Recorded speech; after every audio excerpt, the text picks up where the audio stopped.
Welcome student, आपके अपने परिवार एग्जाम गुरुजी भाई अरविंद सर चैनल में स्वागत है। आज की क्लास बहुत ही खास होने वाली है। अगर आप आरआरबी, ग्रुप डी, एनटीपीसी या कोई भी एग्ज़ाम की तैयारी कर रहे हैं, यूपी पुलिस, यह क्लास आपके लिए बहुत ही इम्पोर्टेंट है क्योंकि आज वाले क्लास में वही प्रश्न को उठाया गया है लगभग जो हर पेपर में छपते हैं। ठीक है, तो इसलिए पूरी वीडियो को ध्यान से देखना है। चैनल पे नए हैं तो प्लीज़ चैनल को अभी के अभी सब्सक्राइब कर लेना और वीडियो को लाइक कर देना है। ठीक है, तो चलिए पहला प्रश्न आपके सामने है, इसका उत्तर हम लोग देंगे। 2, 3, 4, 5, 6 में से प्रत्येक से विभक्त होने वाली छोटी सी छोटी संख्या जो पूर्ण वर्ग है कौन सी होगी। देखिए कहा गया 2, 3, 4, 5, 6। देखिए हम हर प्रश्न को ट्रिक सॉल्यूशन से करेंगे क्योंकि हर प्रश्न को आपको वहाँ कम टाइम में करना है। ठीक है, ये आपको पता होना चाहिए। तो देखिए 2, 3, 4, 5, 6 का लासा अगर आप लेंगे तो कितना होगा, सबसे पहले मैं आपको बता दूँ। देखिए मैं लासा निकाल के नहीं बताऊँगा। 2, 3, 4, 5, 6 का अगर लासा लेंगे तो आएगा कितना, 60। कितना आया, 60। अब कहा क्या गया है, वह पूर्ण वर्ग कौन सी है जो छोटी सी छोटी है। अब आप ये बताइए, जो ऑप्शन आपके सामने दिए हैं चारों के चारों पूर्ण वर्ग हैं। 460 से कटेगा नहीं, ये होगा नहीं। उसके बाद छोटा कौन सा है, 900। तो इसका करेक्ट आंसर 60 से अगर आप डिवाइड करेंगे 900 कट जाएगा, ऑप्शन नंबर बी सही हो जाएगा। ठीक है, प्रश्न को आपको देखना है कि कैसे ही तुरंत हमारा हल हो जा रहा है, उस चीज़ को देख के उस हिसाब से आपको सवाल को हल करना है। नेक्स्ट प्रश्न आपके सामने, 7 के पावर 105 में इकाई अंक क्या होगा। देखिए आपको पता होगा कि पावर, अगर कभी किसी के ऊपर पावर है तो उस पावर को क्या करना है, उस घात को क्या करना है, इसमें 4 से भाग देना है। 4 से भाग देने के बाद अगर शेषफल 1 आता है तो नीचे इकाई अंक को 1 बार लिखेंगे। अगर शेषफल 2 आता है तो नीचे इकाई अंक को 2 बार लिखेंगे। अगर शेषफल 3 आता है तो इकाई अंक को 3 बार लिखेंगे। अगर शेषफल 0 आता है तो इकाई अंक को हम 4 बार लिखेंगे। ठीक है, इतना आपको पता होना चाहिए। अब देखिए हम इसको 4 से डिवाइड करेंगे तो 105 को हम 4 से अगर डिवाइड करेंगे तो 4 दूनी कितना हुआ, 8। और फिर 4 दूनी 8, 2 4 6 24। शेषफल आया कितना, 1। अगर 1 आया तो हमें इकाई अंक 1 लिखना है। तो नीचे क्या लिखा है, केवल 7 लिखा है, तो हम एक बार ही लिखेंगे 7। इसका करेक्ट आंसर हो जाएगा, जो कि ऑप्शन आपके सामने बी में दिया गया है। नेक्स्ट प्रश्न आपके सामने, इसका उत्तर देना है। 7 क्रमागत विषम पूर्ण संख्याओं का योगफल 133 है, तो न्यूनतम विषम पूर्ण संख्या क्या होगी। देखिए मैंने आपको बताया कि मैं हर प्रश्न को टिक से करूंगा। कितनी संख्याएं हैं, 7 क्रमागत हैं और उसका योग कितना है, 133। अगर 133 को हम 7 से काट देते हैं तो हमारा एवरेज एक औसत आएगा, 7 एकम 7 और यहाँ 6 बचा तो 7 9 63। एवरेज कितना आ गया, 19। ठीक है, कितनी संख्याएं थी, 7, तो आप 7 मार्क रख देना। 1 2 3 4 5 6 7। ठीक है, तो 3 इधर और 3 इधर छोड़ देना। इसका एवरेज कितना आया है, एवरेज आया 19, तो हम 19 रख देंगे। इस आगे बढ़ेंगे तो प्लस में होगा और इधर बढ़ेंगे तो माइनस में होगा। ठीक है, ये इतना पॉइंट आपको याद रखना। तो 19 के बाद 21 आएगा, 21 के बाद 23 आएगा और 23 के बाद क्या आएगा, 25 आएगा। ठीक है, ऐसे इधर आएंगे तो 17 होगा, इधर 15 होगा, इधर 13 होगा।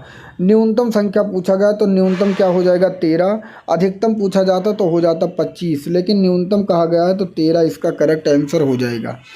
जो मैं ट्रिक से बताता हूँ यही फॉलो करना है, क्योंकि हर प्रश्न को आपको ट्रिक से अगर आप करेंगे तभी आप वहाँ हर प्रश्न को टाइम पे कर पाएंगे। नेक्स्ट प्रश्न आपके सामने है, 1/20 प्लस 1/30 प्लस 1/42 प्लस 1/56, ऐसे करते हुए प्लस 1/32 है, तो इसका मान बताना है। देखिए ध्यान से यहाँ पे, तो क्या है कि यहाँ 1/20 है, 20 को हम क्या करेंगे, 4 गुणे 5 में तोड़ सकते हैं। 30 को हम क्या करेंगे, 5 गुणे 6 में तोड़ सकते हैं। और ऐसे 42 को क्या करेंगे, हम 6 गुणे 7 में तोड़ सकते हैं।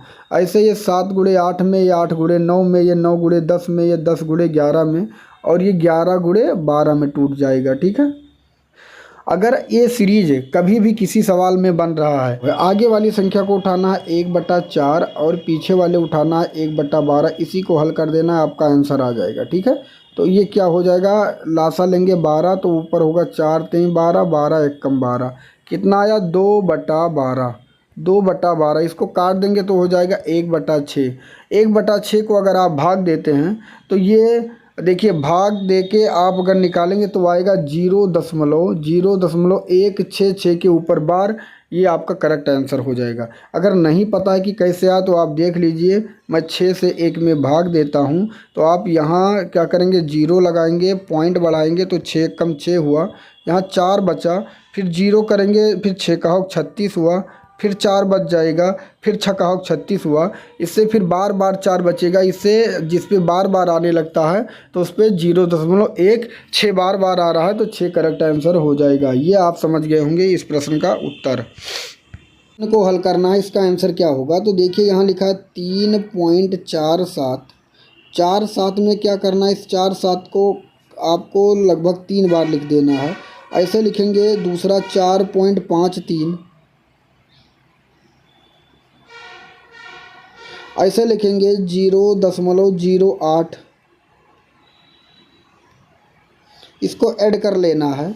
ऐड करेंगे तो 7 3 10 8 18, 4 5 9 1 10, और फिर यहाँ पे 7 3 10 8 18 1 19, 4 5 9 1 10, 7 3 10 8 18 1 19, 4 5 9 1 10, 4 3 7 1 8, यहाँ पॉइंट लगा है।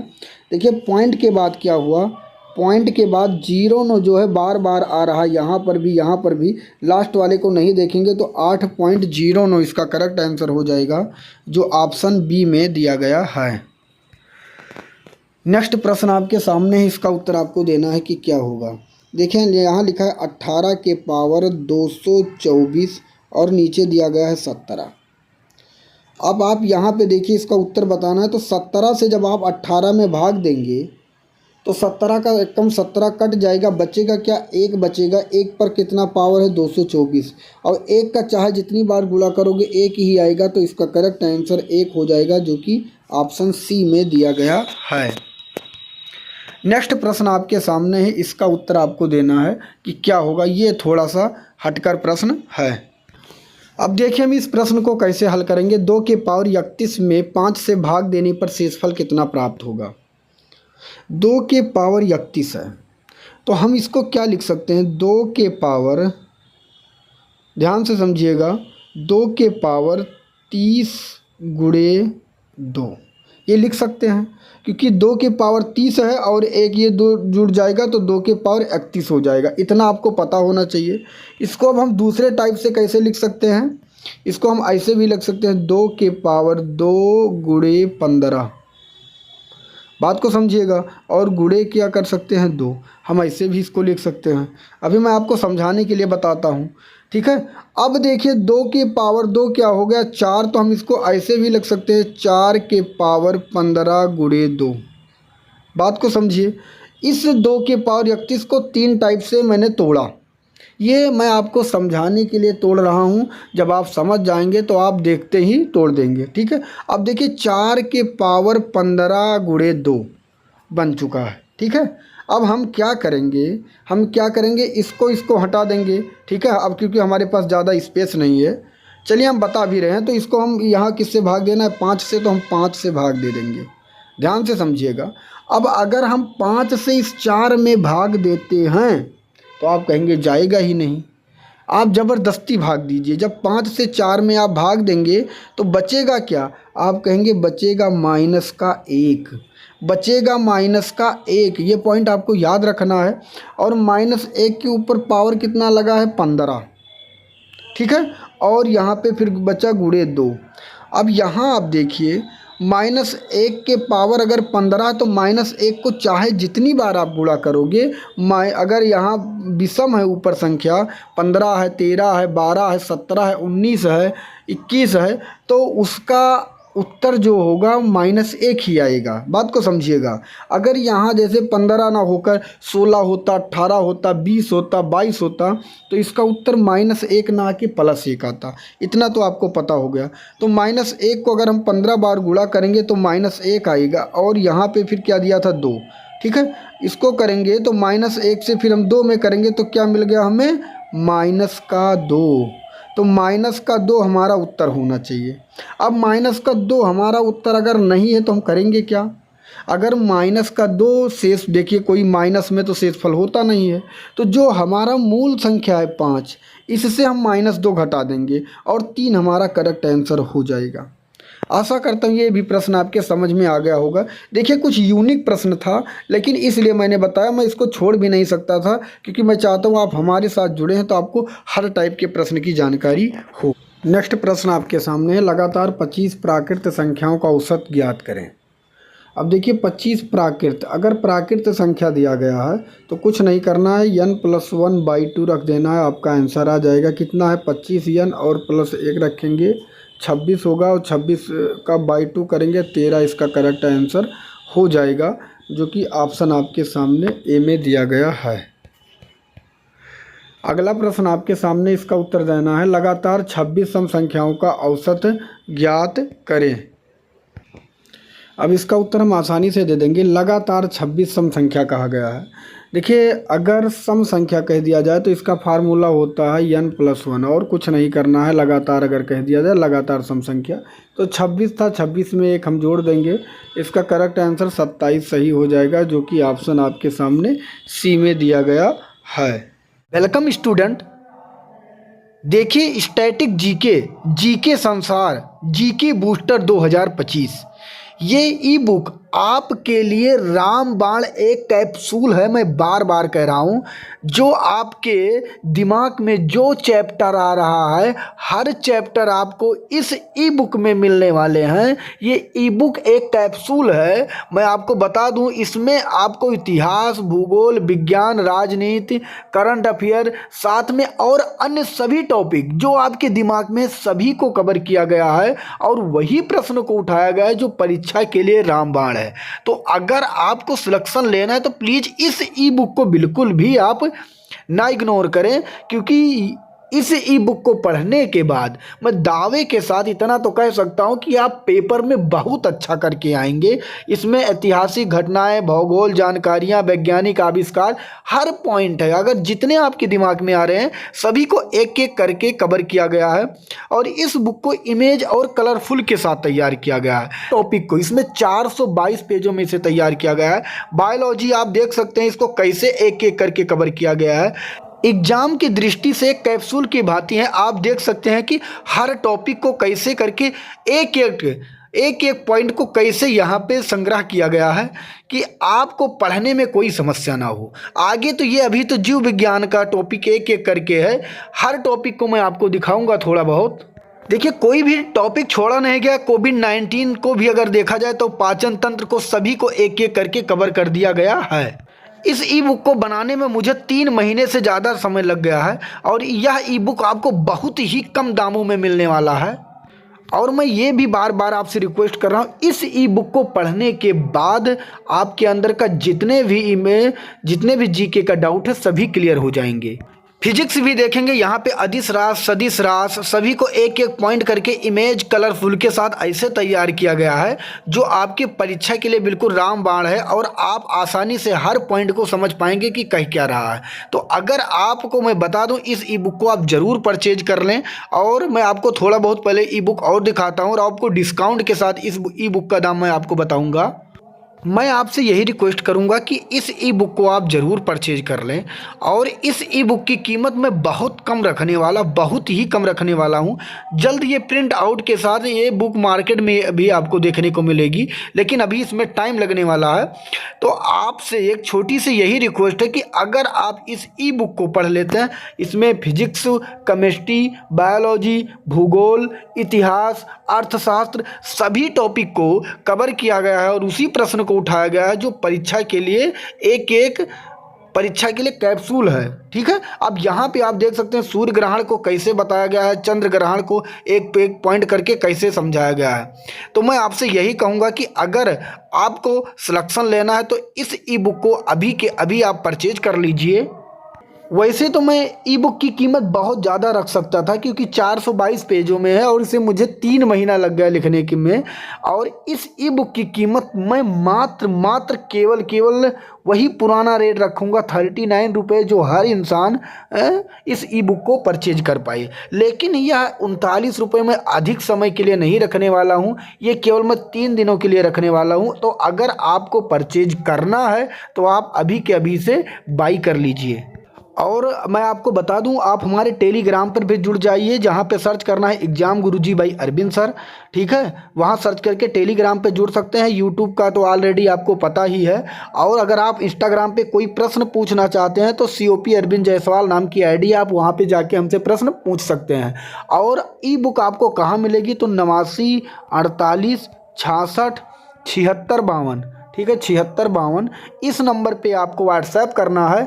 यहाँ पे आपको पूरी जानकारी दे दी जाएगी, ई बुक लिख के आपको व्हाट्सएप कर देना है। ठीक है, और किसी को कोई समस्या है तो आप इंस्टाग्राम पे मुझे DM करें, मैं वहाँ पे आपको पूरी जानकारी दूंगा। धन्यवाद। जय हिंद, जय भारत। नेक्स्ट प्रश्न आपके सामने है, खाद्य पदार्थ का मूल्य 10% बढ़ गया है और अन्य उपभोग की वस्तुओं का मूल्य 15% बढ़ जाता है। किसी कर्मचारी के खाद्य पदार्थ और अन्य उपभोग की वस्तुओं के खर्च का अनुपात 2:5 हो तथा उसका वर्तमान वेतन 3500 हो, तो उसके वेतन में कितनी वृद्धि होनी चाहिए ताकि वह पहले स्तर पर ही उपभोग कर सके? देखिए, टोटल उसका रुपये कितना है? 3500 है। जो उसका खर्च किया जाता है उपभोग की वस्तुओं और खर्च पर 2:5 में, 3500 का अगर 2:5 अगर निकालेंगे तो देखिए, मैं आपको 2 और 5 कितना हुआ? 7, और 7 से आपने 3500 में भाग दिया तो 7 पचे 35, 500 हुए। 500 को आपने 2 से गुणा किया तो कितना हुआ? 1000। और फिर 500 के आपने 5 में गुणा किया तो कितना हुआ? 25। तो देखिए, इतना तो आपको आना चाहिए, मैं हर जगह लिख के नहीं बताऊंगा। ठीक है, मैंने कैसे किया? 2 और 5 को जोड़ा, 7 से 3500 में मैंने भाग दिया, आया 500। 500 को मैंने 2 से गुणा किया और फिर 5 से गुणा किया तो 1000 और 2500 प्राप्त हुआ। कहा गया पहले 10% बढ़ गया है, फिर 15% बढ़ गया है। 1000 का 10% आप निकालेंगे, देखिए आपको आना चाहिए, मैं यहाँ निकाल के दिखा भी दे रहा हूँ। 1000 का अगर आप 10% निकालते हैं तो कितना प्राप्त होगा? आप कहेंगे ये कट जाएगा, 10 दाम 100 रुपये प्राप्त हुआ। कितना प्राप्त हुआ? 100 रुपये। ठीक है, तो इतना तो आपको पता होना चाहिए कि 1000 का कितना हो गया? 10% 100 रुपये।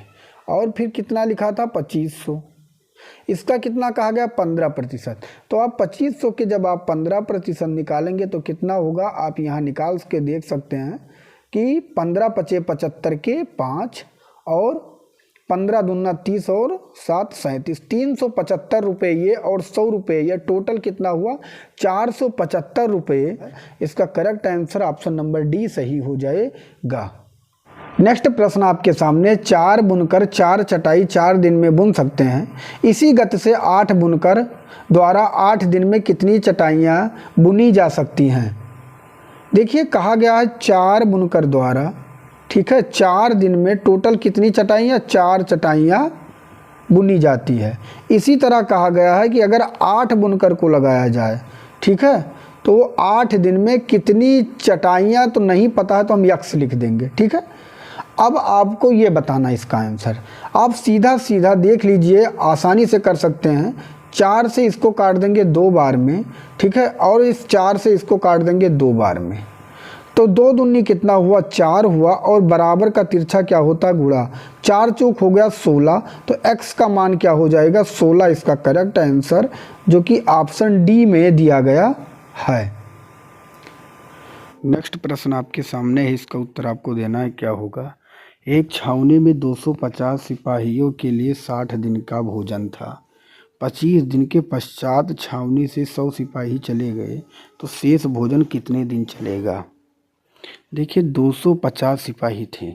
कितने सिपाही कहा गया? 250 सिपाही थे, और उन्होंने उस भोजन को कितने दिन तक लगातार किया? अगर वो 25 दिन पहले ही गए हैं और 60 दिन का भोजन था, तो 60 से अगर आप 25 निकाल देंगे तो 35 दिन तक लगातार उन्होंने पहले तो 250 लोगों ने खाना खाया। फिर क्या हुआ? उसमें से 100 छोड़कर चले गए, तो 250 से अगर आप 100 निकाल देंगे तो कितना बचा? 150 बचा। 150 लोग बच गए, और उनका भोजन कितने दिन चलेगा? तो यहाँ पे आप क्या कर दिए? x कर दिए। यही आपको रखना है। ठीक है, अब देखिए आप क्या करेंगे, इसको काट दीजिएगा, तो इस 0 से इस 0 को हम काट देंगे। 5 3 15 और 50 25, 5 गुणे यहाँ 35, बराबर का यहाँ कितना हो गया? 3x। ठीक है, तो हमें क्या करना है? इसको देख लेना है। 5 गुणे 35 कितना हुआ? तो 5 गुणे 35 करेंगे तो पचाम 25 और 5 3 15, 16 17 175/3। अगर हम भाग दे देंगे तो यक्स का मान हमारा सामने आ जाएगा। ठीक है, तो 175/3 कहाँ लिखा है? बी में देखिए 58 सही 1/3, 175/3 होता है क्योंकि 58 3 174 और 175/3 हो जाएगा, तो बी इसका करेक्ट आंसर होगा। अगले प्रश्न की तरफ बढ़ते हैं।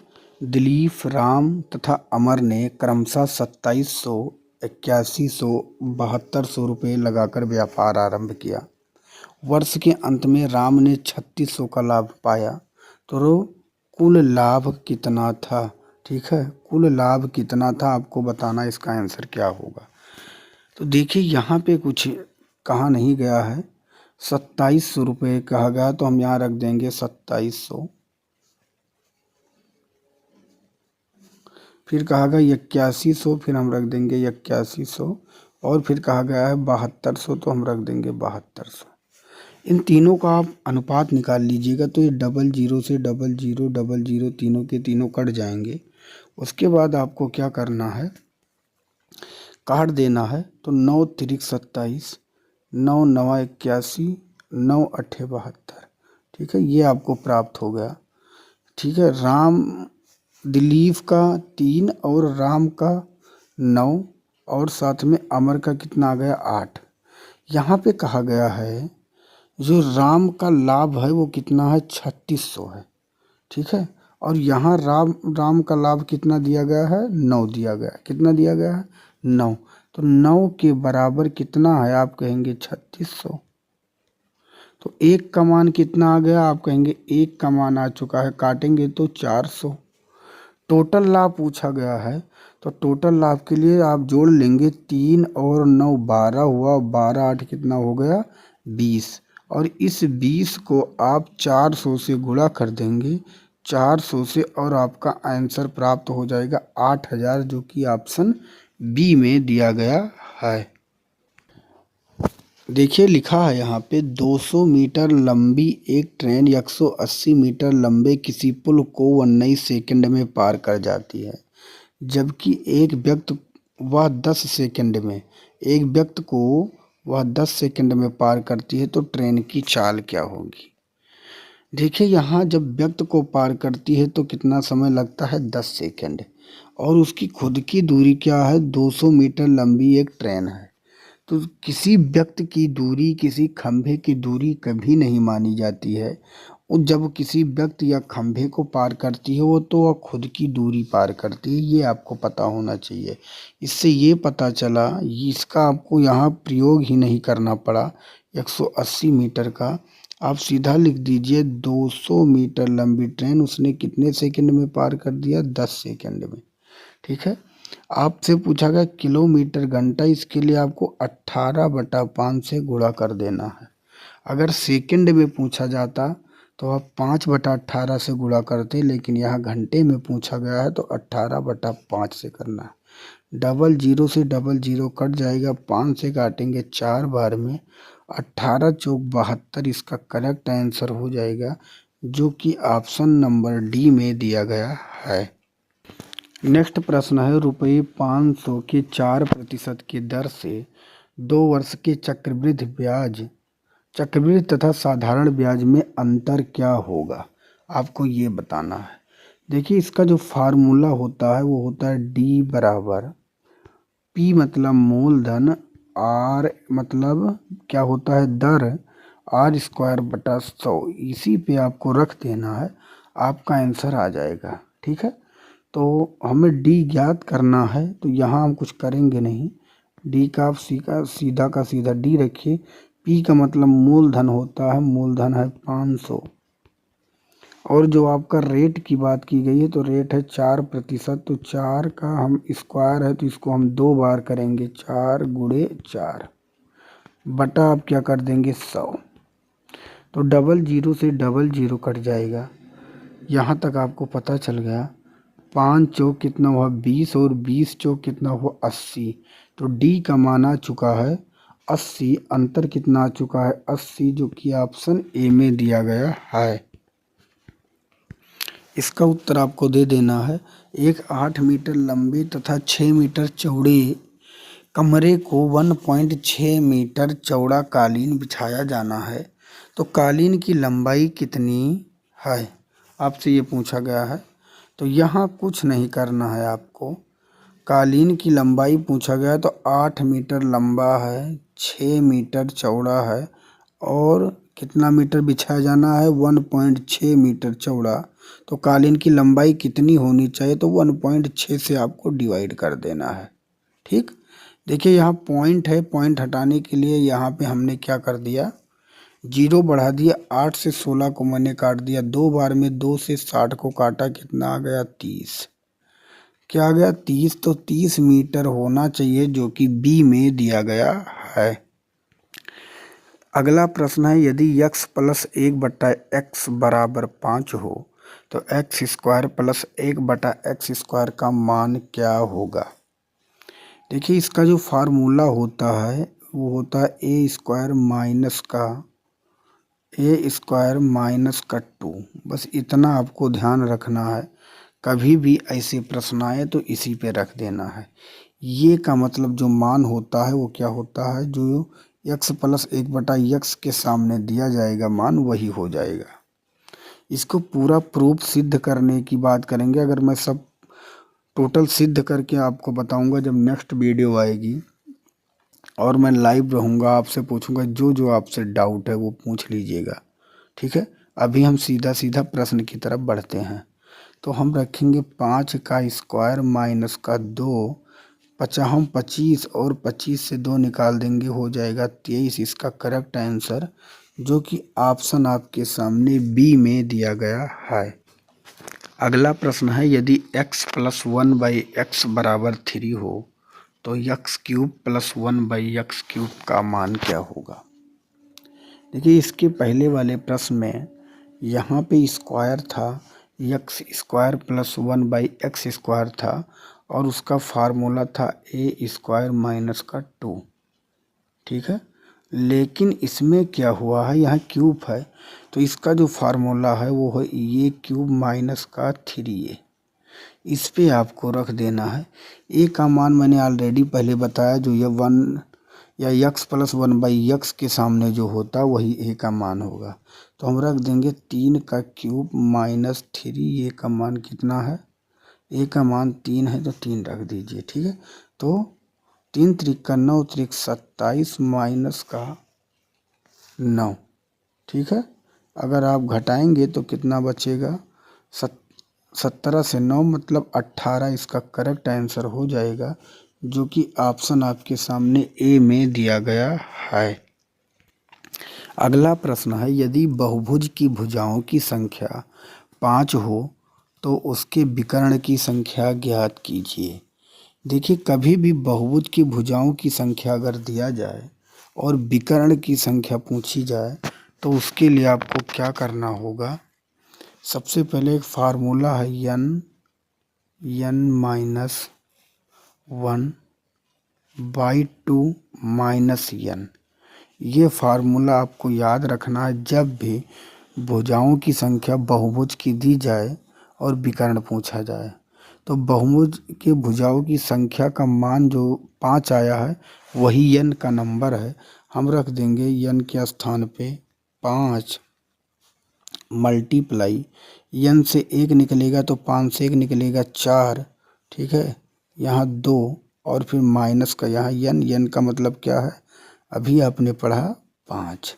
तो 2 से मैं इसको काटूंगा, 2 दूनी 4, 5 दूनी यहाँ कितना हुआ 10 और 10 से 5 निकल जाएगा तो कितना प्राप्त हो गया 5 इसका करेक्ट आंसर हो जाएगा, जो कि ऑप्शन सी में दिया गया है।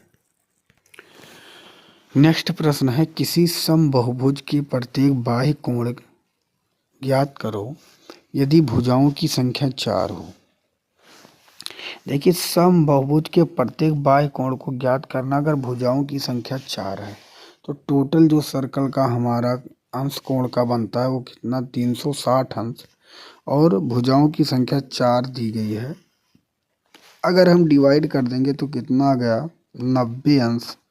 तो जो प्रत्येक बाह्य कोण होगा वो 90 अंश का बनेगा, जो कि ए में दिया गया है।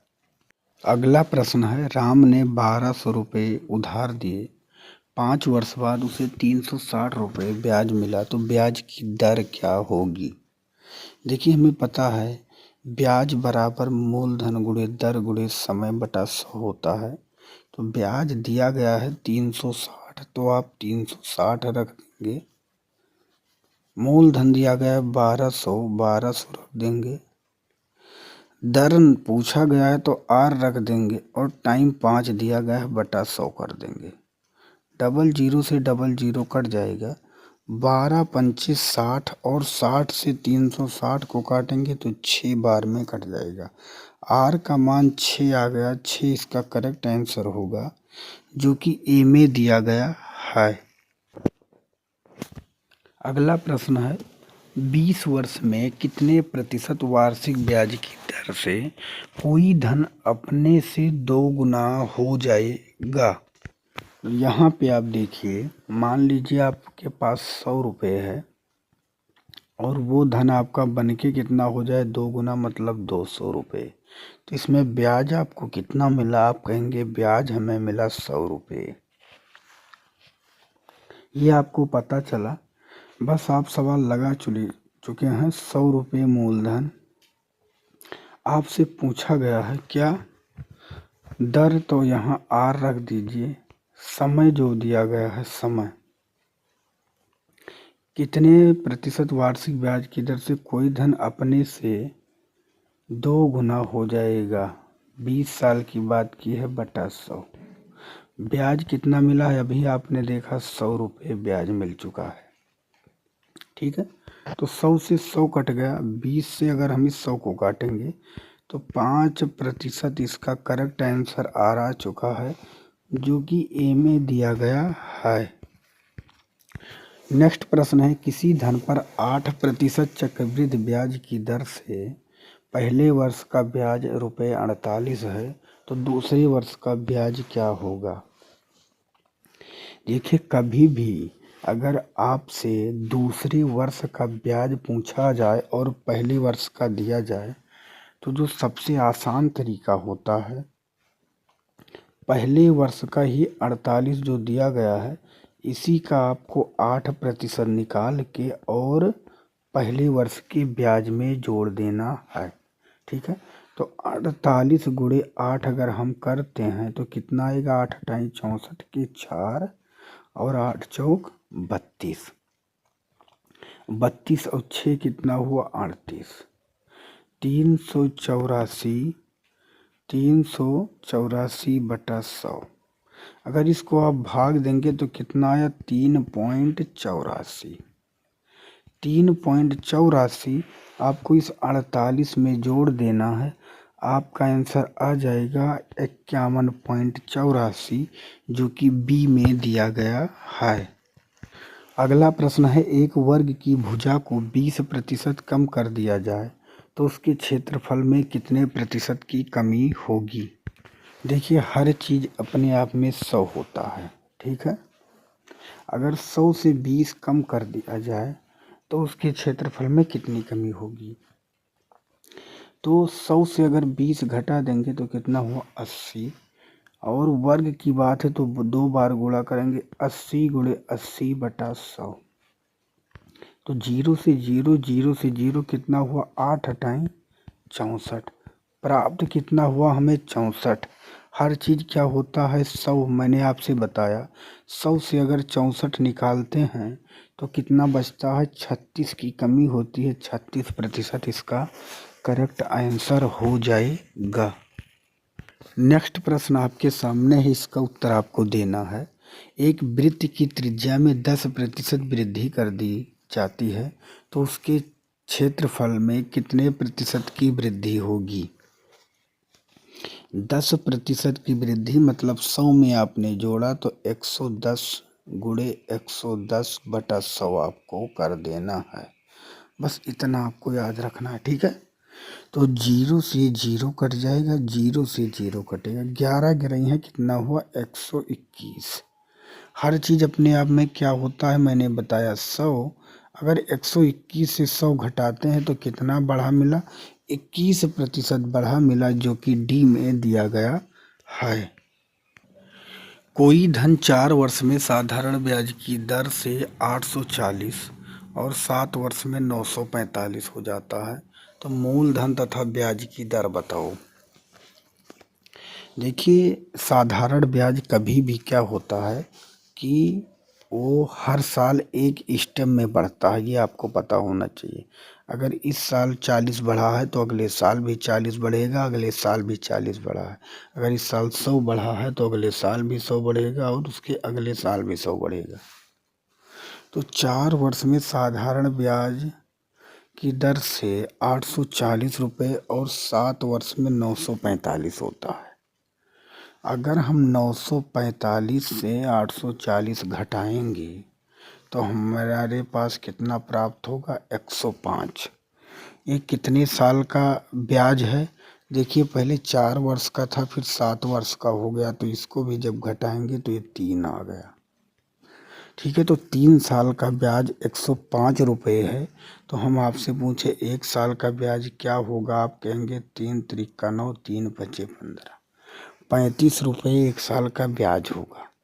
अगर 35 रुपये 1 साल का ब्याज है, ध्यान से आप समझिएगा, तो 4 वर्षों में साधारण ब्याज की दर से कितना प्राप्त होता है?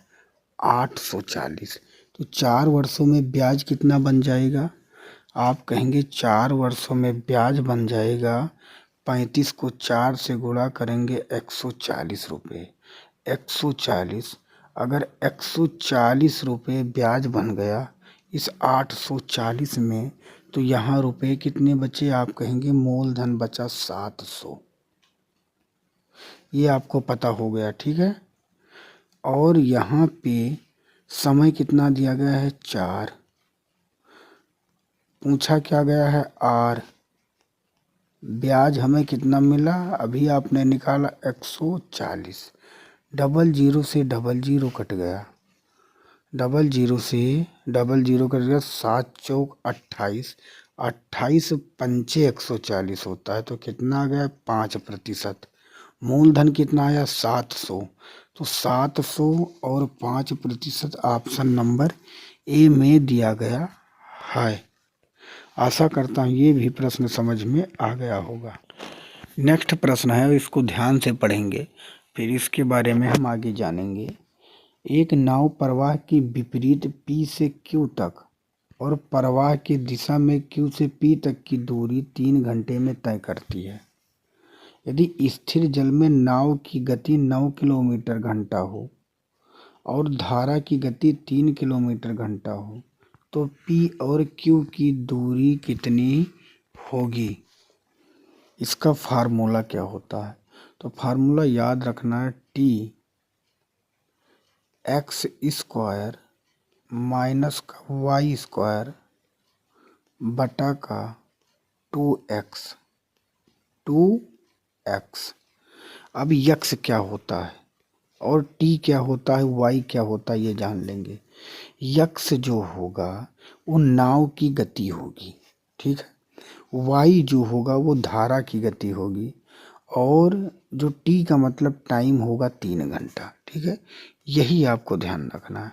तो हम इसी के आधार पे रखेंगे 3 मल्टीप्लाई एक्स कितना है? 9, 9 का स्क्वायर कितना हुआ? 81, माइनस यहाँ दिया गया है, ठीक है।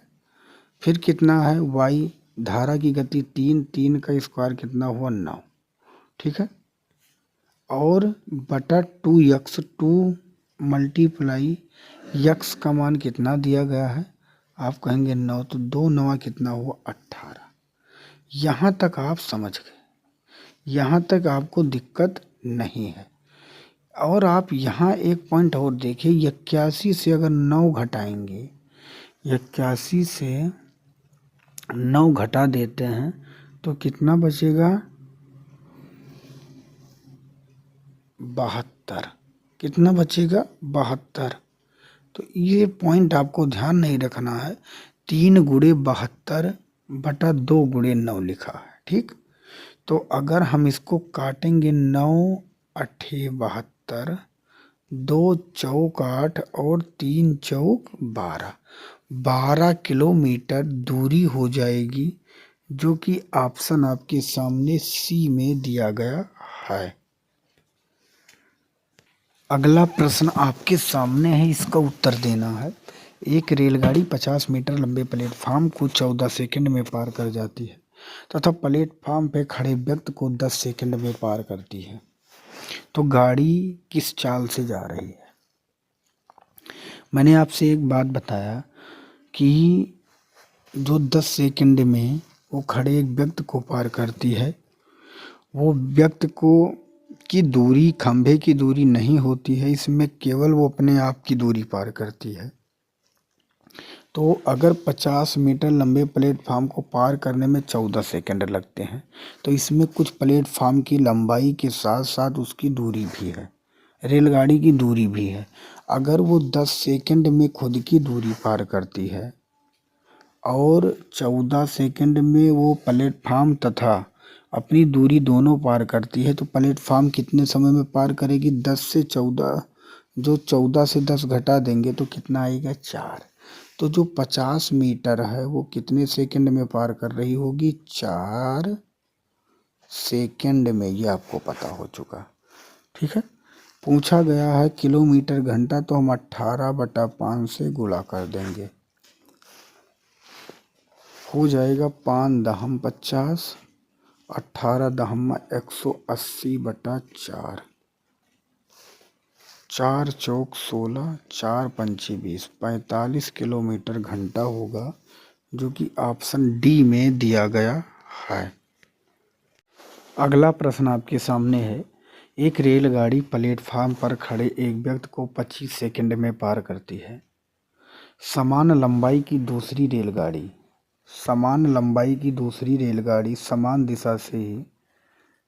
दिशा से ही आकर उसी व्यक्ति को 15 सेकंड में पार करती है, तो पहली रेलगाड़ी को दूसरी रेलगाड़ी कितने समय में पार कर जाएगी, ये पूछा गया है।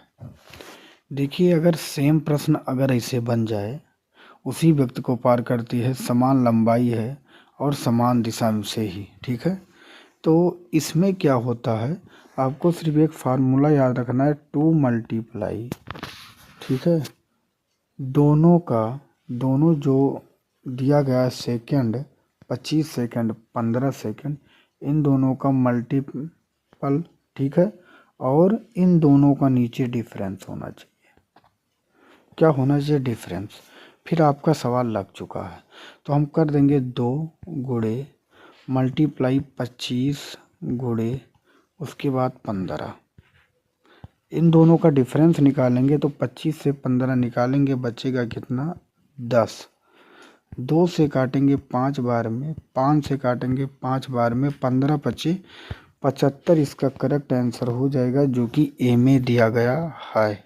नेक्स्ट प्रश्न है, ये 4 किलोमीटर घंटा की चाल से चल रहा है, ठीक है, और उसकी यात्रा आरंभ करने के 4 घंटे बाद बी उसके पीछे 10 किलोमीटर घंटा की चाल से साइकिल से जाता है, तो प्रारंभिक स्थान से कितनी दूरी पर जाकर बी ए को पकड़ लेगा? देखिए, ये 4 किलोमीटर घंटा की चाल से चलता है और 4 घंटे के बाद, 4 घंटा लगातार ये चलता है, मतलब 16 किलोमीटर ये चल जाता है। उसके बाद वो 10 किलोमीटर घंटा की चाल से वो अपनी साइकिल बढ़ाता है, ठीक, तो टोटल ये दूरी हो गई, ठीक है। ये 16 किलोमीटर चल चुका है तब उसने स्टार्ट किया, लेकिन वो कब एक दूसरे को पकड़ लेंगे ये पूछा गया है। तो ये 4 किलोमीटर घंटा चाल से चलता है, ये 10 से 4 निकाल देंगे तो क्या बचा? 6। यही आपको कर देना है, आपका आंसर आ जाएगा। हम काटेंगे 2 दूनी 4, 2 3 6, ठीक है। अब 2 चौक 8, 8 दहम्मा 80, 80/3 आ गया, इसको काटेंगे 3 दूनी 6, 3 छक 18 और 3 छक 18, 26.6 इसका करेक्ट आंसर होगा, जो कि ऑप्शन आपके सामने डी में दिया गया है। 26.6 जो 0.66 बार में आएगा, इसलिए 26.7 कर दिया गया है, डी इसका करेक्ट आंसर हो जाएगा। आशा करता हूँ ये भी प्रश्न आपके समझ में आ गया होगा। इस टाइप के प्रश्न आएंगे तो आप आसानी से हल कर पाएंगे। देखिए ये जो हमारी वीडियो है इसमें बहुत ही ट्रिकी सॉल्यूशन बताया गया है। बड़े से बड़े प्रश्न को आपको कैसे हल करना है आप आसानी से हल कर पाएंगे अगर आपने डेली प्रैक्टिस किया। और ये जो क्लास है ये बहुत ही इम्पोर्टेंट क्लास है। इस क्लास को देखने के बाद अगर आप परीक्षा में जाएंगे तो इसी से रिलेटेड आपके प्रश्न देखने को मिलेंगे, क्योंकि प्रश्न कोई नया नहीं बनता है, इसी को डिजिट बदल के सवाल को रखा जाता है। ठीक है, नेक्स्ट प्रश्न आपके सामने है, इसका उत्तर आपको देना है। एक टंकी में पानी भरने वाला नल 12 लीटर पानी प्रति मिनट भरता है। यदि एक निकासी नल जो 8 घंटे में टंकी खाली कर सकता है और पहले नल के साथ भी खोल दिया जाए, ठीक है, यहाँ पे थोड़ा भी खोल दिया जाता है तो टंकी 12 घंटे में खाली हो जाती है। तो बताइए कि टंकी का जल साधारण क्षमता क्या है। देखिए टंकी 8 घंटे में खाली कर देता है अगर पानी फुल भरा हो टंकी में तो वो 8 घंटे में खाली कर देता है। लेकिन कहा गया है अगर पहले नल के साथ खोल दिया जाता है, मतलब पानी उधर भर भी रहा हो और इधर पानी खाली भी कर रहा हो तो टंकी 12 घंटे में खाली हो जाती है। तो बताइए टंकी की जल धारण क्षमता क्या है। देखिए वो 8 घंटे में टंकी खाली हो जाती है, ठीक है, 8 घंटे में टंकी खाली हो जाती है और 12 घंटे में भी खाली होती है। कब? जब पानी भी स्टार्ट है, पानी भी चालू है और उधर पानी खाली हो रहा है, तब 12 घंटे में खाली होती है। अब हम ये देखेंगे, ध्यान से समझिएगा, तो 8 घंटे और 12 घंटे का अंतर क्या है? 4। ये आपको पता होगा। अब 4 से हम 8 को काटेंगे 2 बार में, 12 दूना कितना हुआ? 24। इससे ये पता चला कि टंकी जो भरेगी वो 24 घंटे में भर जाएगी। टंकी भरती कितने समय में है? 24 घंटे में। ठीक है, क्योंकि मैंने जो पानी गिर रहा उसको माइनस कर दिया, यहाँ तक आपको समझ में आ गया। अगर टंकी 24 घंटे में भर जाएगी तो वो 1 मिनट में कितना पानी देती है? 12 लीटर। अगर 1 मिनट में टंकी 12 लीटर पानी देती है तो 1 घंटे में कितना पानी देगी? तो 1 घंटे में कितना मिनट होता है? 60। तो 24 घंटे में कितना पानी देगी? ये आप मल्टीप्लाई करेंगे, 12 छक 72 और पीछे 2 चौक 8, 8 आ गया, 17,280 लीटर की क्षमता उस टंकी की है, जो कि ए में दिया गया है। नेक्स्ट प्रश्न है, ये भी मिलकर किसी कार्य को 8 दिन में पूरा करते हैं। ए प्लस बी किसी कार्य को 8 दिनों में पूरा करते हैं। बी अकेला उस काम को 12 दिनों में पूरा करता है। ठीक है, अब बी इस कार्य को 4 दिन करने के पश्चात छोड़ देता है। शेष कार्य को पूरा करने में ये कितने दिन का समय लेगा? देखिए बी इस कार्य को 4 दिन करने के पश्चात छोड़ देता है। अब हम टोटल पहले काम देखेंगे, कितना काम है। 8 12 का अगर आप एलसीएम लेंगे तो टोटल काम निकल के आ गया 24। 8 तिरिक 24, 12 दूना 24। इससे क्या पता चला? ए और बी दोनों मिलकर एक दिन में 3 काम करते हैं, लेकिन बी अकेला एक दिन में 2 काम करता है। ठीक है, अब आप ये बताइए हमसे, अगर बी अकेला एक दिन में 2 काम करता है तो ये अकेला एक दिन में कितना काम करेंगे? आप कहेंगे 1। क्यों? क्योंकि अगर 3 से 2 निकाल देंगे ये तो क्या आएगा? 1 ही आएगा। और 3 काम दोनों मिलके करते हैं और बी अकेला करता है 2 काम, तो ए कितना काम कर रहा है?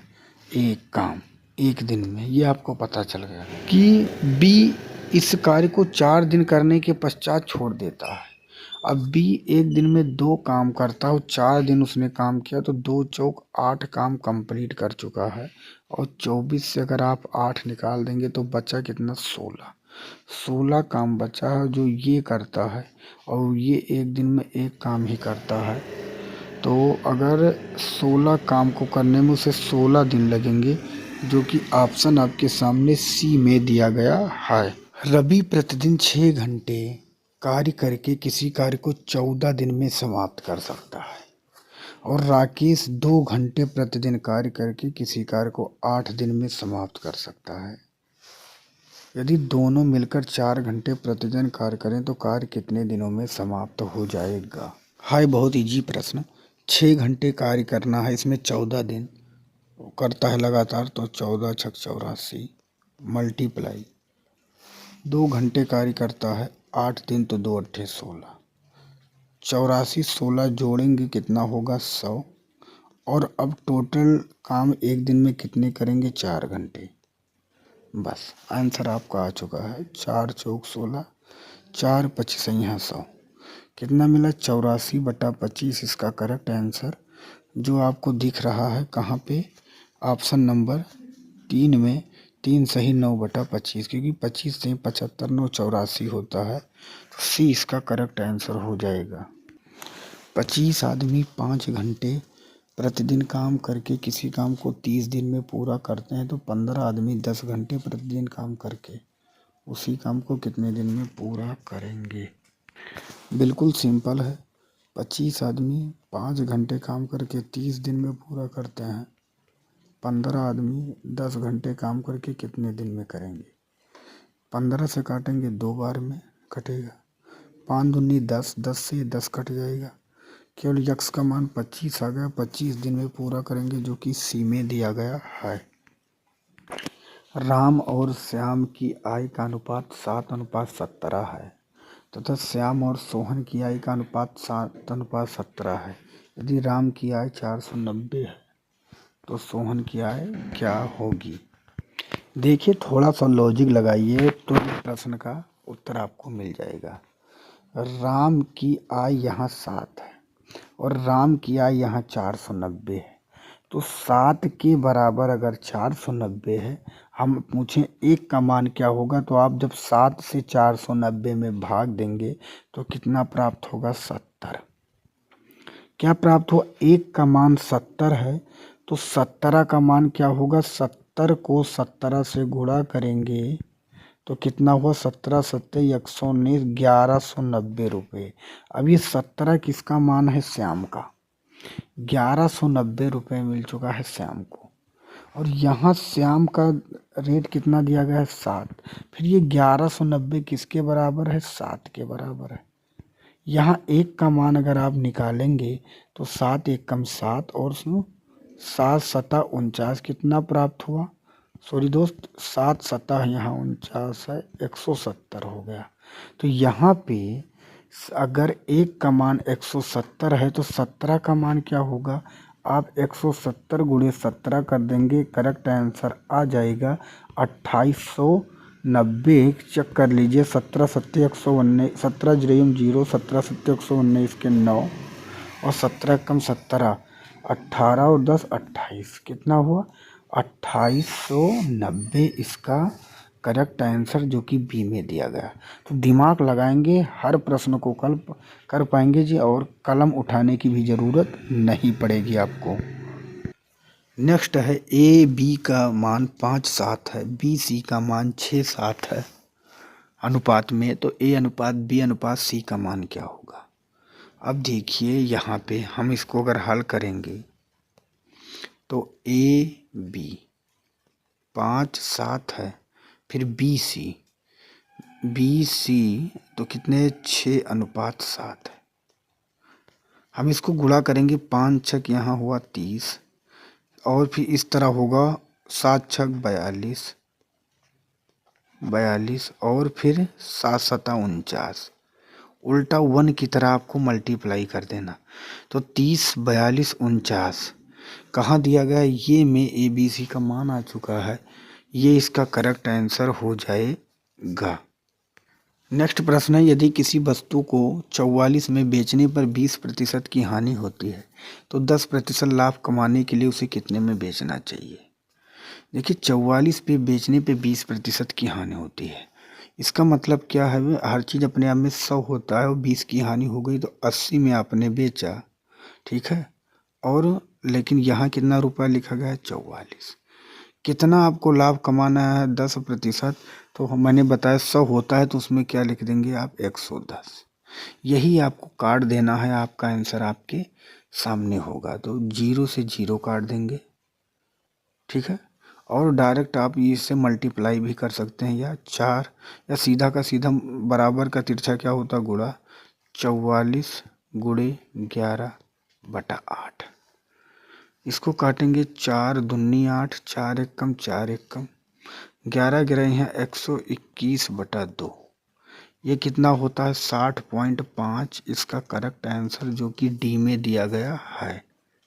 आप देख के ही इसका आंसर हल कर सकते थे, इसमें भी कुछ नहीं था। एक फल विक्रेता ने रुपये 10 में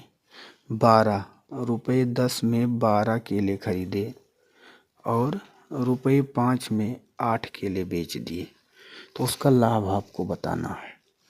देखिए, लाभ ज्ञात करने के लिए जो यहाँ पे रुपए दिए गए हैं, पहले आपको वस्तु बराबर करना होगा। यहाँ 12 केला है, यहाँ 8 केला। 12 और 8 को बराबर करने के लिए हम क्या करेंगे, यहाँ पे 2 से गुणा कर देंगे 24 हो जाएगा, और यहाँ 3 से गुणा कर देंगे 24 हो जाएगा। अब दोनों बराबर हो गया। लेकिन नियम ये कहता है अगर आपने यहाँ गुणा किया है तो यहाँ भी गुणा करना पड़ेगा। तो 2 से यहाँ मल्टीप्लाई किया है तो 2 से यहाँ करना पड़ेगा, 3 से यहाँ किया है तो 3 से यहाँ करना पड़ेगा। अब यहाँ रुपया कितना बन चुका है 20, और यहाँ कितना बन चुका है 15। 20 का आपने खरीदा, 15 का बेचा, तो कितने का घाटा हुआ 5 का घाटा हुआ, 5 रुपये का घाटा हुआ। किस पे घाटा हुआ, आप कहेंगे 20 रुपये पे घाटा हुआ, क्योंकि 20 रुपये के खरीदा था। प्रतिशत ज्ञात करने के लिए 100 से गुणा करते हैं। 5 चौक 20 और 4 25 है 100। 25% इसका करेक्ट आंसर हो जाएगा। 25% जो कि यहाँ पे देख सकते हैं ऑप्शन नंबर ये सही हो जाएगा। नेक्स्ट प्रश्न है, किसी कार्य को 5 पुरुष 12 दिन में, 9 महिलाएं 20 दिन में कर सकती हैं, तो 6 पुरुष 12 महिलाएं मिलकर उस काम को कितने दिनों में करेंगे। इसके लिए हमें कार्य की क्षमता निकालनी होगी। तो 5 पुरुष 12 दिन में, हम कह सकते हैं 12 पंचे 60 मैन बराबर 9 महिलाएं 20 दिन में, तो 9 दूनी 118, 180 ओमेन। क्या है ओमेन, ठीक है। इसको हम काटेंगे 60 एकम 60 और 60 तिया 180। अब हम बात करें आदमी एक दिन में काम कितना करता है, तो आदमी यहाँ देखिए मैन के बराबर कितना दिया गया 3, तो आदमी एक दिन में 3 काम करता है। और ओमेन के सामने कितना दिया गया 1, मतलब औरत एक दिन में कितना काम करती है 1 काम करती है। ये आपको पता चल गया। अब हमें पूरा काम कैसे निकालना है। 5 पुरुष 12 दिन में काम को कंप्लीट करते हैं। चाहे आप पुरुष पे रख के काम पूरा निकाल लीजिए, चाहे महिलाएं पे रख के पूरा निकाल लीजिए, आपका काम सेम आने वाला है। 5 पुरुष हैं, एक दिन में एक पुरुष कितना काम करता है 3, तो 5 पुरुष है तो 5 3 15 हो जाएगा। 12 दिन काम करते हैं। टोटल काम हमारा निकला है कितना 5 3 15 न 30, 15 कम 15 18, टोटल हमारा काम कितना होगा 180। 180 काम। अब 180 काम कितने दिन में होगा ये आपसे पूछा गया है, ठीक है। देखिए 6 पुरुष काम करते हैं। एक पुरुष कितने दिन में कितना काम करता है, हमें पता है एक पुरुष 3 काम करता है, तो 6 पुरुष कितना काम करेंगे 18 काम हो गया, ठीक है। 12 महिलाएं की बात करें तो अगर एक महिलाएं एक दिन में 1 काम करती हैं, तो 12 महिलाएं काम करती हैं तो कितना काम करेंगी, आप कहेंगे 12 महिलाएं 12 काम करेंगी, तो 18 12 कितना हुआ 30। अब अगर हम 30 से 180 में भाग दे देंगे तो कितना हमें प्राप्त होगा 6। तो 6 हमारा करेक्ट आंसर हो जाएगा, क्योंकि 6 दिन में पूरा का पूरा काम कंप्लीट हो जाएगा। नेक्स्ट प्रश्न आपके सामने है, एक पुस्तकालय में 20% पुस्तकें हिंदी में तथा शेष का 50% अंग्रेजी में है। यदि शेष 9000 पुस्तकें दूसरी भाषाओं में हो तो पुस्तकालय में कुल कितनी पुस्तकें हैं। देखिए हर चीज़ अपने आप में 100 होता है, ये मैंने आपको बताया। 20% पुस्तकें हिंदी में, 50% अंग्रेजी में हैं। तो आप ये बताइए 20 ये हो चुके हैं, और 50 ये हो चुके, तो टोटल कितना हो गए 70। बचा कितना, आप कहेंगे केवल 30 बचा। और 30% जो बचा है, 30% बचा है, ठीक है, क्योंकि अगर इसे ऐड करने पे 30% बचा है, वो 9000 के बराबर है। क्योंकि उतनी किताबें भी हैं, तो हम कह सकते हैं कि 30 के बराबर कितना है, 9000। टोटल किताबें कहाँ गया है, तो टोटल किताबें हम ऑलरेडी निकाल सकते हैं। इसको काटने के बाद मुझे 1 का मान मिल जाएगा, हमें 100% का मान ज्ञात करना है, ठीक है। तो देखिए यहाँ पे एक जीरो से एक जीरो, तो ये कट गया ऑलरेडी। इसको आप काटेंगे तो क्या आएगा, 3000। क्या आएगा, 3000। और 3000 का बराबर का तिरछा क्या गुणा होता है, गुणा करेंगे तो हो जाएगा 30,000। कितना, 30,000। तो टोटल पुस्तक कितनी है, 30,000 है, जो कि ऑप्शन बी में दिया गया है। अब इस प्रश्न को हल करना है। देखिए यहाँ पे, यहाँ कुछ है नहीं, लेकिन दिखने में लग रहा है कि ये हल कैसे होगा। अगर इस सर्कुलेशन में इस टाइप के सवाल आ जाएं, तो जो ये स्टेप इधर 9/4 है, इसको एक तरफ मल्टीप्लाई करना है और इसको एक तरफ मल्टीप्लाई करना है। कैसे करना है पहले मैं आपको बताता हूँ। लिखना है आपको 9 × 4 इधर तो 3 6 है, इसको करना है 3/6। ये सभी के सभी 5 के पावर है, ठीक है। ऑलरेडी ये मल्टीप्लाई करेंगे, ऐसे यहाँ पे है 9 × 4 और 3 × 6, ये है, ठीक है। ये किसके है, 5 के पावर में है, तो ये हो गया, ठीक है। अगर आप इसको गुणा करते हैं तो ऊपर क्या है, 36 18, मतलब अगर इस टोटल काटेंगे तो इसके 5 के पावर 2 आएगा। आप काट के चेक कर लीजिएगा, क्योंकि ये कट जाएगा। 3 × 6 = 18 और 9 × 4 = 36, 18 दूना 36 ये कटेगा, और 3 × 6 = 18 और 9 × 4 = 36 ये भी कट जाएगा। तो 5 के पावर 2 यहाँ आ गया, 5 के पावर 2 यहाँ आ गया। हमें पता है कि इसका आंसर ज्ञात करने के लिए घातें जो होती हैं, पावर जो होती हैं, जुड़ती हैं, तो 5 के पावर 4 इसका करेक्ट आंसर हो जाएगा, जो कि ऑप्शन आपके सामने सी में दिया गया है। नेक्स्ट प्रश्न आपके सामने है, यदि p/q के पावर n-1 बराबर q/p का पावर n-3 है, तो n का मान क्या होगा। देखिए, अगर नीचे का बेस एक दूसरे के अपोजिट हैं, नीचे का बेस एक दूसरे के उल्टे हैं, ये आपको मैं बता रहा हूँ व्युत्क्रम हैं, तो जो इसके पावर हैं इनको हम ऑलरेडी जोड़ देंगे और हमारा आंसर आ जाएगा, ठीक है। कैसे जोड़ेंगे, यहाँ लिखा है n-1, जोड़ने के लिए प्लस करेंगे, फिर n-3, इसी को हमें जोड़ना है, ठीक है। तो हम कैसे जोड़ेंगे, यहाँ पे देखिए, यहाँ एक n है और एक n ये है, कितना n हो गया, सीधा सीधा आप देख लीजिए, आप कहेंगे 2n, ठीक है। एक n ये और एक n ये, कितना हो गया 2n, और -1 और -3 कितना होगा, -4, ये हुआ। अगर हम इसको उधर करेंगे, अगर हम इसको उस पार करेंगे, तो 2n -4 जब बराबर के उस पार चला जाएगा तो कितना हो जाएगा, सीधा +4। 2 से अगर हम 4 को काटेंगे, 2 बार में कट जाएगा, तो n का मान हमें मिल चुका है 2, जो कि ऑप्शन आपके सामने डी में दिया गया है। नेक्स्ट प्रश्न है, ये और बी मिलकर किसी काम को 12 दिन में और बी सी मिलकर किसी काम को 15 दिन में कर सकते हैं, सी ए मिलकर इसी काम को 20 दिन में कर सकते हैं, तो ए बी और सी तीनों मिलकर इस काम को कितने दिन में कर सकते हैं, ठीक है। अब देखिए, हम करेंगे सीधा सीधा, ए बी कहा गया है 12 दिन में, तो हम 12 रखेंगे।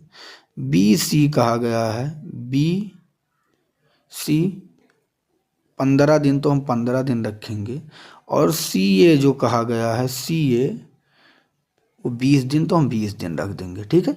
12 15 20, 12 15 20 का लासा कितना हुआ, 60 हुआ, 60। इसको काटेंगे तो 12 पंचे 60, 15 चौका 60, 20 3 60। देखिए यहाँ पर क्या है कि ये अब ये यहाँ पर भी है, मैं कलर चेंज कर दूं जिससे हमें समझाने में समस्या ना हो। यहाँ पर देखिए, यहाँ पर भी ये है, यहाँ पर भी ए है, यहाँ पर बी है, यहाँ पर बी है, यहाँ पर सी है, यहाँ पर सी है। इससे ये पता चला कि जो ए बी सी है वो हर बार दो दो बार प्रयोग हुआ। ये भी 2 बार प्रयोग हुआ है, बी भी 2 बार प्रयोग हुआ है, सी भी 2 बार। तो जो काम हुआ है इसमें हर दो दो लोग लगे हैं। तो 5 4 9 3 कितना हुआ, 12 जो है ये काम तीनों जोड़ने पे 5 4 9 3 12। इस 12 में हम क्या करेंगे, आधा कर देंगे, इसका डिवाइड कर देंगे तो कितना हुआ, अच्छा। तो ए बी सी मिलकर टोटल काम जो करते हैं, टोटल काम करते हैं वो एक दिन में कितने काम करेंगे, 6 काम करेंगे, क्योंकि मैंने उनका आधा कर दिया है। यहाँ पे ए बी सी को 2 बार प्रयोग कर दिया गया था इसलिए 12 बना था।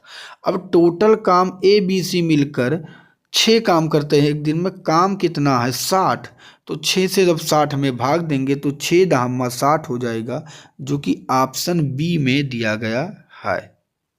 अगला प्रश्न आपके सामने, इसका उत्तर देना है। 19 20 21 22 ऐसे करते हुए डाट डाट 45 का औसत क्या होगा। देखिए बहुत ही इजी प्रश्न है, आपको फर्स्ट लेना है और लास्ट कितना है 45, ठीक है, बाई 2 कर देना है, आंसर आपका आ जाएगा 9 5 14 के 4 और 4 1 5 और 1 क्या होगा 6, 64/2 का आधा कितना हुआ 32, जो कि बी में दिया गया है। नेक्स्ट प्रश्न आपके सामने है, प्रथम 12 प्राकृत संख्याओं के वर्गों का औसत क्या होगा। तो पहले तो आपको वर्गों का योग ज्ञात करना होगा, फिर उसका औसत हम ज्ञात करेंगे।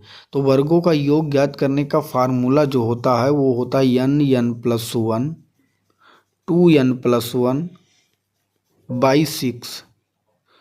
बाई 6 ये होता है आपके वर्गों का योग का फार्मूला, ठीक है। अगर हम इस पे रखेंगे तो n का मान कितना है 12 और n+1 मतलब 12 एक कितना हो जाएगा 13, 2n 12 दूना 24 1 25 बटा 6 ये हो गया उसके वर्गों का योग।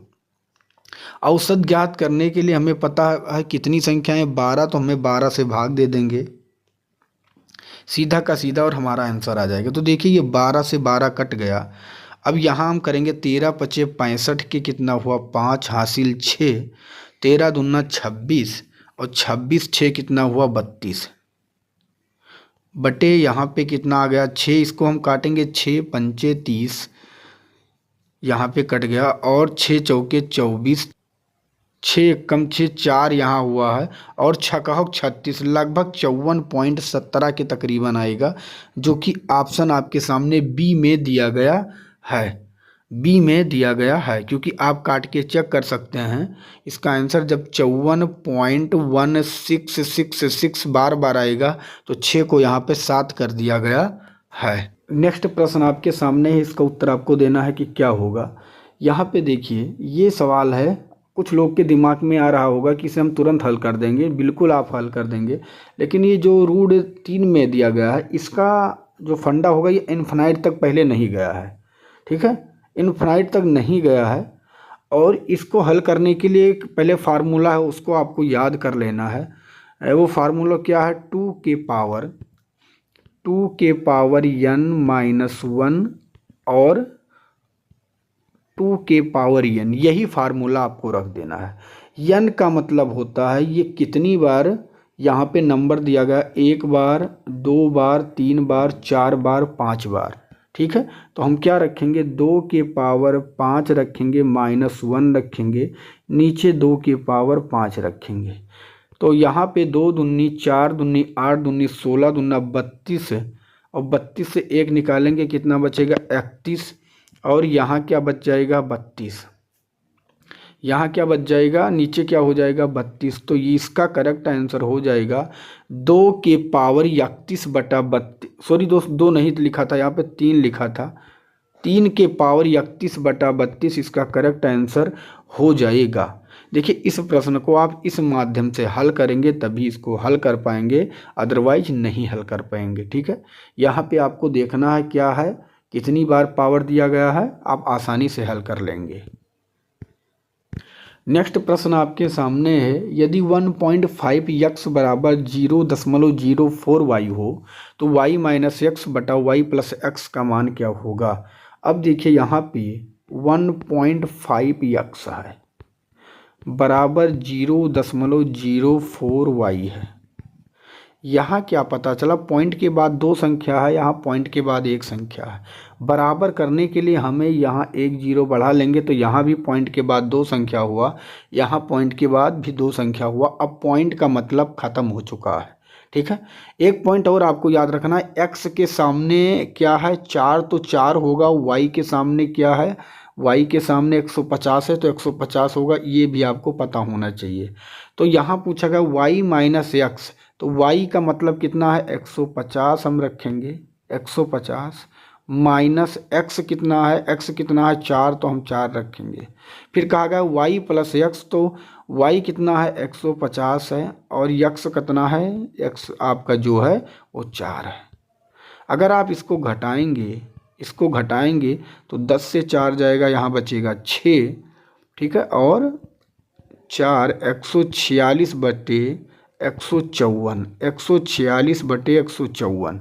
इसको अगर आप काटते हैं तो 2 सत्ते 14, 2 3 6, 2 सत्ते 14 और 2 सत्ते 14, 73 बटा 77 इसका करेक्ट आंसर हो जाएगा, जो कि ऑप्शन आपके सामने बी में दिया गया है।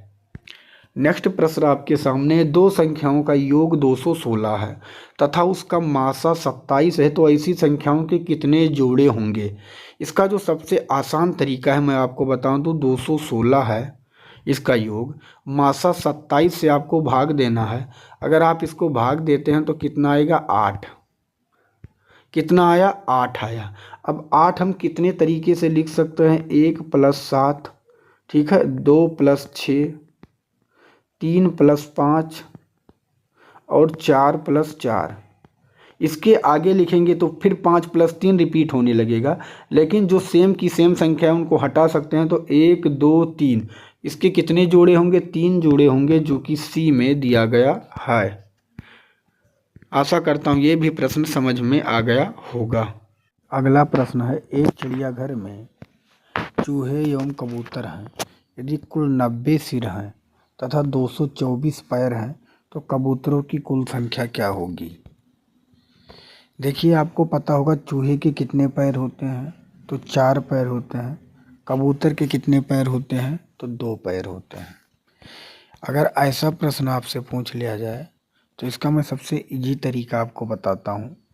जो पैरों की संख्या दिया जाए 224 जो दिया गया है, इसको क्या करना है, 2 से डिवाइड कर देना है। 2 एकम 2, 2 एकम 2, 2 दूनी 4, कितना है 112। और जो सिर दिया गया है कितना 90, इससे 90 माइनस कर देना है। जैसे आप 90 माइनस करेंगे तो जो 4 पैर वाला होगा कितना 22, ये 4 पैरों वालों की संख्या आ जाएगी। 4 पैरों वाला क्या है, चूहा, तो चूहों की संख्या कितनी है 22। लेकिन आपसे पूछा गया है कबूतर की संख्या, तो फिर से क्या करना है, ये जो 90 है इस 90 से जो 22 आया है इसको माइनस कर देना है, और इसको माइनस करेंगे तो कितना आएगा 68। 68 क्या होगा, 2 पैरों वाला कबूतरों की संख्या, जो कि ए में दिया गया है। तब फर्स्ट टाइम आप माइनस करेंगे तो 4 पैर वाला निकलेगा, तब सेकंड टाइम आप माइनस करेंगे तो 2 पैर वाला निकलेगा। तो इसका करेक्ट आंसर 68 सही हो जाएगा। नेक्स्ट प्रश्न आपके सामने है, 2 अंकों की संख्या का दहाई का अंक इकाई के अंक से 2 अधिक है। यदि अंकों को पलट दिया जाए तो इस प्रकार बनी गई नई संख्या एवं मूल संख्या का योगफल 88 हो तो वह संख्या क्या होगा, या ज्ञात कीजिए। ठीक है, देखिए कहा गया है यहाँ पे ध्यान से देखिए, दहाई का अंक जो है इकाई के अंक से 2 अधिक है।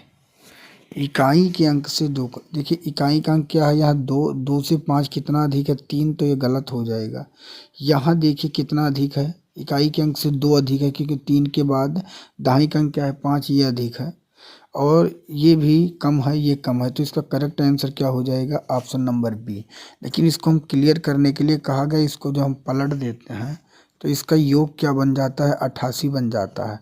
तो क्या इसका योग 88 बनता है, तो जी हाँ, इसका योग पलटने पे भी 88 बनता है। तो इसका correct answer option number B सही हो जाएगा। अगला प्रश्न आपके सामने है। देखिए, अगर हर प्रश्न को थोड़ा सा लॉजिक से देखेंगे तो हर प्रश्न का उत्तर मिनटों में रहता है, बस आपको ध्यान से देखना होता है। एक विद्यार्थी जिसे परीक्षा में 20% अंक मिले और 30 अंकों से वो फेल हो जाता है, किंतु दूसरा विद्यार्थी जिसे 32% अंक मिले और न्यूनतम उत्तीर्ण से वो 42 अंक अधिक प्राप्त करता है, तो उत्तीर्ण होने का प्रतिशत अंक कितना है? देखिए, आपको पता होगा ये कितना प्रतिशत पाता है, 20%, ये कितना पाता है, 32%। इसमें मैंने आपको बताया है, अगर आपने हमारे मैराथन क्लास को देखा होगा, कि अगर ऐसा प्रश्न बनता है तो जो प्रतिशत दिया गया है इसका डिफरेंस निकालना है, 20 और 32। 32 से अगर आप 20 निकाल देंगे तो कितना बचेगा? आप कहेंगे 12%। ठीक है। और इसके जो अंक दिए गए हैं, यहाँ पे 30 अंकों से फेल हो जाता है, यहाँ 42 अंक अधिक मिलते हैं, तो न्यूनतम और अधिकतम को आपको जोड़ना है। 30 42 कितना हुआ? 72। तो देखिए, 12% का मान 72 है। 12% का मान 72 है, तो 1% का मान कितना आ गया काटने पर? 6। और अगर 1% का मान काटने पर 6 आ गया तो 100% का कितना हो जाएगा? आप कहेंगे 600। तो पूर्णांक कितने का हो चुका है? अगर आपसे पूछा जाता कि पूर्णांक कितने का है तो आप कह देते पूर्णांक जो है 600 का है। ये तो आपको पता चल गया। अब आपसे ये पूछा गया है कि उत्तीर्ण होने के लिए कितना प्रतिशत चाहिए, तो देखिए 20% तो वो ऑलरेडी पाता है, फिर 30 अंकों से फेल होता है। ठीक है। और 600 का में अगर हम देखें 30 अंक कितना प्रतिशत बनेगा, तो आप निकाल लेंगे डायरेक्ट। तो ये 30 जो अंक बनना है वो 600 का कितना प्रतिशत है? 5। अगर आपको नहीं पता है, इतना तो आपको पता होना चाहिए, इसे आप निकाल सकते हैं 30 गुणे 100 बटा, ये तो निकालने वाली चीज़ ही नहीं है, लेकिन मैं निकाल के बता दे रहा हूँ। 0000 6 पंचे 30, कितना प्रतिशत? 5%। और 20 ये, और 20 5 कितना होगा? 25%। तो उत्तीर्ण होने के लिए कितना प्रतिशत अंक की ज़रूरत है? 25%, जो कि बी में दिया गया है। ठीक है। आशा करता हूँ ये भी प्रश्न आपके समझ में आ गया होगा। और अंक की बात करें तो 600 का 25% कितना होता है? 25 छक्का 150 अंक। अगला प्रश्न है, एक बनिया अपनी वस्तु को क्रय मूल्य पर बेचता है, जबकि 1 किलोग्राम के स्थान पर 900 ग्राम के बटखरे का प्रयोग करता है, तो बनिए का प्रतिशत लाभ बताइए। देखिए, 1 किलोग्राम में कितना ग्राम होता है, तो हमें पता है 1 किलोग्राम में 1000 ग्राम होता है, लेकिन प्रयोग कितना करता है? 900 ग्राम। तो बचा कितना लेता है? 100 ग्राम वो बचा लेता है। प्रतिशत ज्ञात करने के लिए हम 100 से गुणा करते हैं, कितने पे बचाता है? 900 पे बचाता है। ये सदैव याद रखना है, जितने ग्राम का प्रयोग करता है उसी को नीचे रखना है। तो 00 से 00 हम काट देंगे, तो क्या आ गया? 100/9। 100/9 कहाँ दिया गया है? यहाँ पे देख लीजिए, ऑप्शन नंबर ये में 11 9 99 1 100। तो क्या हो जाएगा इसका करेक्ट आंसर? 11 सही 1/9%। नेक्स्ट प्रश्न आपके सामने है, ये तथा बी ने एक चारागाह से रुपये 30 प्रति महीना की दर से 10 महीने के लिए किराए पर लिया। यदि ये कि 10 गायें 9 महीने के लिए चरती हैं, 20 शेष महीने के लिए कितनी गाय चराए कि उसे ये से 60 रुपये कम अदा करना पड़े। अब देखिए, इस प्रश्न में अगर हम बात करें तो कुछ नहीं है। क्यों? क्योंकि 30 रुपये प्रति महीना की दर से 10 महीने के लिए किराए पर लिया गया है। तो अगर 1 महीने का 30 रुपये है तो 10 महीने का कितना हो जाएगा? आप कहेंगे 300 रुपये किराया हो गया। 300 रुपये किराया हो गया। ठीक है। अब ये 10 गाय को 9 महीने के लिए चराता है, तो कितना हुआ? 90। 20 शेष महीने के लिए, तो टोटल था 10 महीना, जिसमें से 9 महीने तक ये नहीं चराया, तो बचा क्या? 1 महीना। 1 महीना अगर बचा जो बी चराएगा, तो अगर मैं ऑप्शन ले लेता हूँ डी, तो 60 को 1 से गुणा करेंगे तो 60 एक कम कितना होगा? 60 हो जाएगा। ये तो आपको पता ही होगा। 3 दूनी 6, 3 त्रिका 9, कितना आया? 3 2 5। 5 से हम 300 में भाग देते हैं तो ये कितनी बार में जाएगा? 60 बार में। और 60 को 3 से गुणा करेंगे, 6 तरीक 18 180, 6 दूनी 12 120। तो क्या इसका अंतर 60 है? जी बिल्कुल, 60 कम है। तो correct answer option number D सही हो जाएगा। देखिए, आपके अंदर ये भी दिमाग में चल रहा होगा कि आपने ऑप्शन डी क्यों ले लिया, क्योंकि जब आप सॉल्व करेंगे तो आपके दिमाग में ये पता चल जाएगा कि 45 55 जल्दी कटेगा नहीं, 60 सटीक बैठ रहा है, इसलिए आप ऐसा ही ऑप्शन उठाएंगे। या तो आप बेसिक लगा लीजिए, बेसिक भी कोई बहुत बड़ी चीज़ नहीं है, ऐसे प्रश्न में कलम उठाने की भी ज़रूरत पहली बात नहीं पड़ेगी। नेक्स्ट प्रश्न है, नायर, मनी तथा लोना ने मिलकर एक वीडियो शूटिंग यूनिट एक सप्ताह के लिए 9800 में किराए पर लिया। उन्होंने क्रमशः 12 घंटे, 6 घंटे, 10 घंटे उसका उपयोग किया। नायर को कितना किराया देना पड़ा? देखिए इस प्रश्न में क्या है कि सप्ताह है तो 7-7 दिन सभी ने यूज किया, तो हम इसको नहीं देखेंगे। 12 घंटे नायर ने किया, मनी ने 6 घंटे किया, लोना ने 10 घंटे किया, ये दिमाग पे लेना है आपको। तो हम अगर यहाँ 12 घंटे है, 6 घंटे है, 10, तो हम इसको रेशियो में बदल लेंगे। रेशियो में बदलने के लिए हम इसे छोटा कर देते हैं। 2 छक 12, 2 3 6, 2 पंचे 10, 6:3:5 है। टोटल कितना है? 6 3 9 और 5 14। 14 को अगर हम 9800 से भाग दे देंगे तो कितना होएगा? 14 पंचे 70, 14 छक 84 और 14 सते आप कहेंगे 98। तो कितना आया? एक का मान आ चुका है 700। अब आपसे पूछा गया है नायर का। नायर का कितना दिया गया है? यहाँ 6। 700 में को अगर जब हम 6 से गुणा करेंगे तो प्राप्त हो जाएगा 4200, जो कि डी में सॉरी दोस्त सी में दिया गया है। नेक्स्ट प्रश्न है, ये किसी कार्य को करने में 12 सही 1/2 दिन का समय लेता है।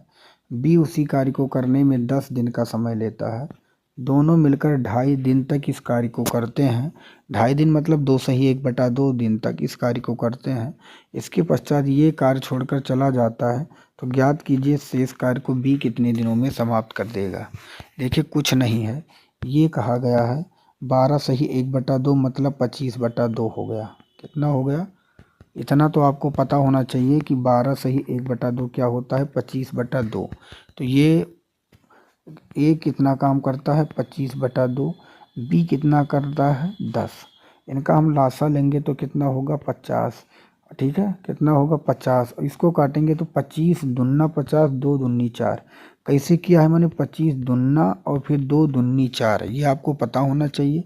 ऐसे 10 को मैंने जब 50 से काटा तो 5 बार में। अब ये एक दिन में 4 काम करता है, बी एक दिन में 5 काम करता है। दोनों एक दिन में कितने काम करेंगे? तो 4 5 कितना हो गया? 9। 4 5 कितना हो गया? 9। और दोनों लगातार कितने दिन तक काम करते हैं? 2.5 दिन तक कहा गया है। ठीक है, 2.5 दिन तक।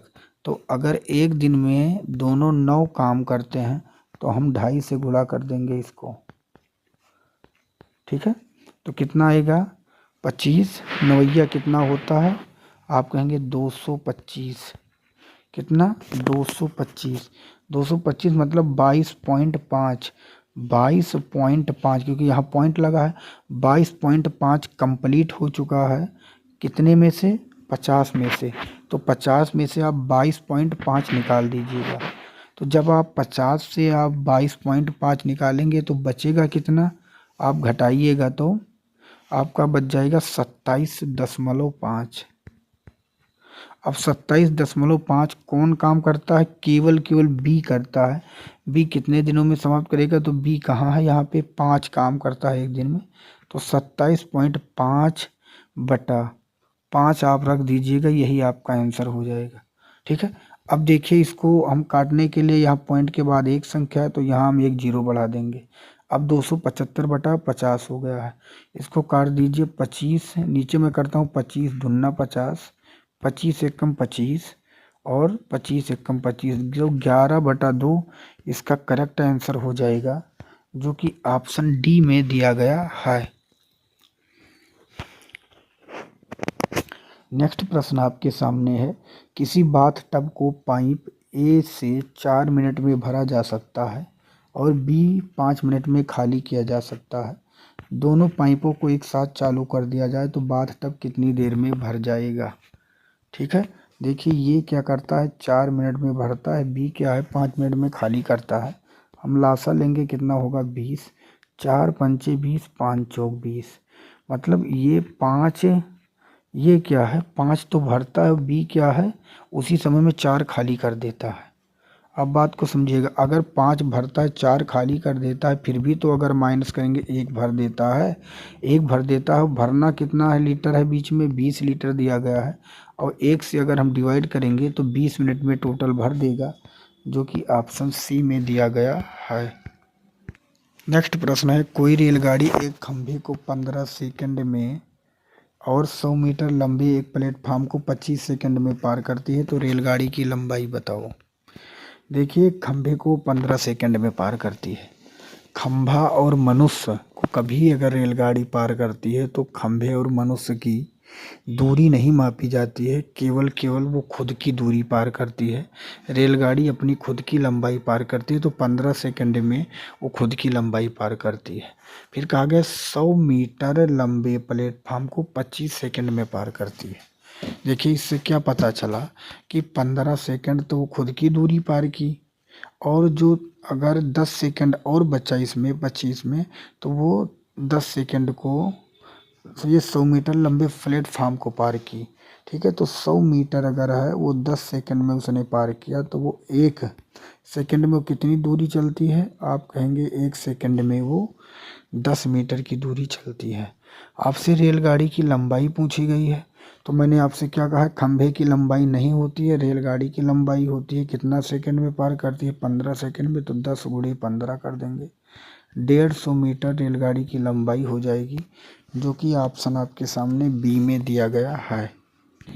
नेक्स्ट प्रश्न आपके सामने है, यदि घनाभ की लंबाई को 10% एवं चौड़ाई को 20% बढ़ा दिया गया तब उसके आयतन में कितने प्रतिशत की वृद्धि होगी। देखिए, इस टाइप के प्रश्न में मैंने बताया कि हर चीज़ 100 में बढ़ता है। लंबाई में 10% बढ़ा तो 110 हो गया, चौड़ाई में 20% बढ़ा तो 120 हो गया। आप इसको काट देंगे, प्रतिशत से 0 कट गया, 11 दूना 22, 11 कम 11 और 2 कितना हुआ 13, तो कितना टोटल हो गया 132। हर पहले वर्तमान में कितना था 100 से कितना हो गया 132, तो अगर माइनस करेंगे तो कितना बढ़ा, आप कहेंगे 32% बढ़ गया, जो कि बी में दिया गया है। अगला प्रश्न है, यदि कोई संख्या अपने 2/3 से 8 अधिक है, तो वह संख्या क्या होगी। 2/3 से 8 अधिक है। देखिए, 3 से 2/3 से का मतलब क्या होता है, ये आपको पता होना चाहिए। 2:3 से वो कितना अधिक है, 8 अधिक है। ठीक है, तो इसका मतलब कभी भी ऐसा प्रश्न आपसे बन जाए तो इसका अंतर देखना है। 3 से 2 में कितना अधिक है, 1। कितना अधिक है, 1, तो 1 का मान कितना हुआ 8। ठीक है, तो संख्या क्या होगी, तो अगर 1 का मान 8 है तो सीधा हम सदैव हर से गुणा कर देंगे। हर क्या है 3, तो 8 तिरिक 24 इसका करेक्ट आंसर हो जाएगा, जो कि बी में दिया गया है। देखिए, नेक्स्ट प्रश्न है, a⁴ प्लस 1/a⁴ बराबर 47, तो a प्लस 1/a का मान क्या होगा।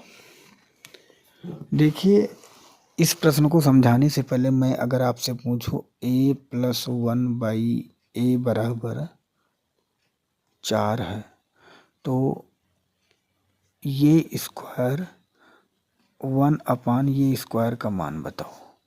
ठीक है, ये मैं आपसे पूछ लिया हूँ, तो आप क्या करेंगे। मैंने ऐसे सवाल को आपसे क्या बताया था कि जो ये मान दिया गया है इसका स्क्वायर करना और 2 से घटा देना। तो 4 चौक 16 और 16 में से 2 निकालेंगे तो कितना हो जाएगा 14। लेकिन अगर इसी में आगे एक बार ये कर दिया जाए a⁴, तो इसको 2 बार कर दिया गया है। a⁴ को एक बार और कर दिया गया है। ठीक है, तो a⁴ प्लस 1/a⁴, इसका मतलब ये हुआ कि जो ये आप 14 निकालें इसको एक बार फिर का निकाल दीजिए। कैसे, 14 की पावर 2 माइनस 2, 14 14 यहाँ 196 से 2 निकालेंगे तो 194 इसका आंसर हो जाएगा। ठीक है, ऐसे यहाँ पर दिया गया है। ठीक है, कि 47 कैसे आएगा, तो a प्लस 1/a हमें देखना है क्या होगा।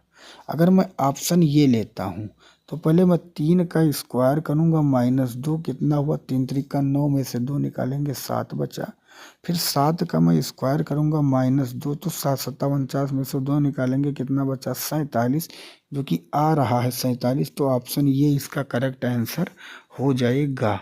नेक्स्ट प्रश्न आपके सामने, एक गिलास में दूध तथा पानी का अनुपात 3:5 है में मिलाए गए हैं तथा एक अन्य गिलास में 6:1 में अनुपात में मिलाए गए हैं। दोनों गिलासों के मिश्रण को परस्पर किस अनुपात में मिलाया जाए ताकि नए मिश्रण में दूध तथा पानी 1:1 के अनुपात में हो जाए। देखिए, इस प्रश्न को हल करने के लिए तो पहले आपको लिखना कैसे, जैसे 3/5 है तो आपको लिखना है 3, और 3 और 5 दोनों जोड़ के कितना लिखना है 3/8। ऐसे जैसे 6/1 6:1 है तो आपको 6 लिखना है, और 6 और 1 दोनों जोड़ के कितना लिखना है 7। ठीक है, ये आपको इस तरह लिखना है। तो चलिए हम सवाल को हल करते हैं। पहले में है 3 5, ठीक है, और दूसरे में है 6 7। तो हम ऐसे अगर लिखेंगे 3 5 को तो 3/8, और दूसरा होगा 6/7। ऐसे हम इसको लिखेंगे। जो जो मिश्रण बनना है वो 1/1 के अनुपात में हो जाए तो 1 ये हो जाएगा, और 1 1 जोड़ने पर कितना हो जाएगा 2। कितना हो जाएगा 2, ये हो गया। ठीक है, अब जो नीचे हर दिया गया है 8 7 2, इनका हमें क्या ले लेना है लासा। 8 7 2 का लासा कितना होगा 56। कितना होगा 56। अब 56 को हम 3/8 से गुणा करेंगे तो कितना होगा, कितना होगा, आप जैसे यहाँ 56 रखेंगे तो 8 सत्ती 56, 7 त्रिक कितना हो गया 21। ये मैं आपको समझाने के लिए बताता हूँ, मैं यहाँ लिख दिया। ऐसे में जब यहाँ 56 से गुणा करूँगा तो 7 8 56 और 8 6 कितना हो जाएगा 48। कितना हो जाएगा 48।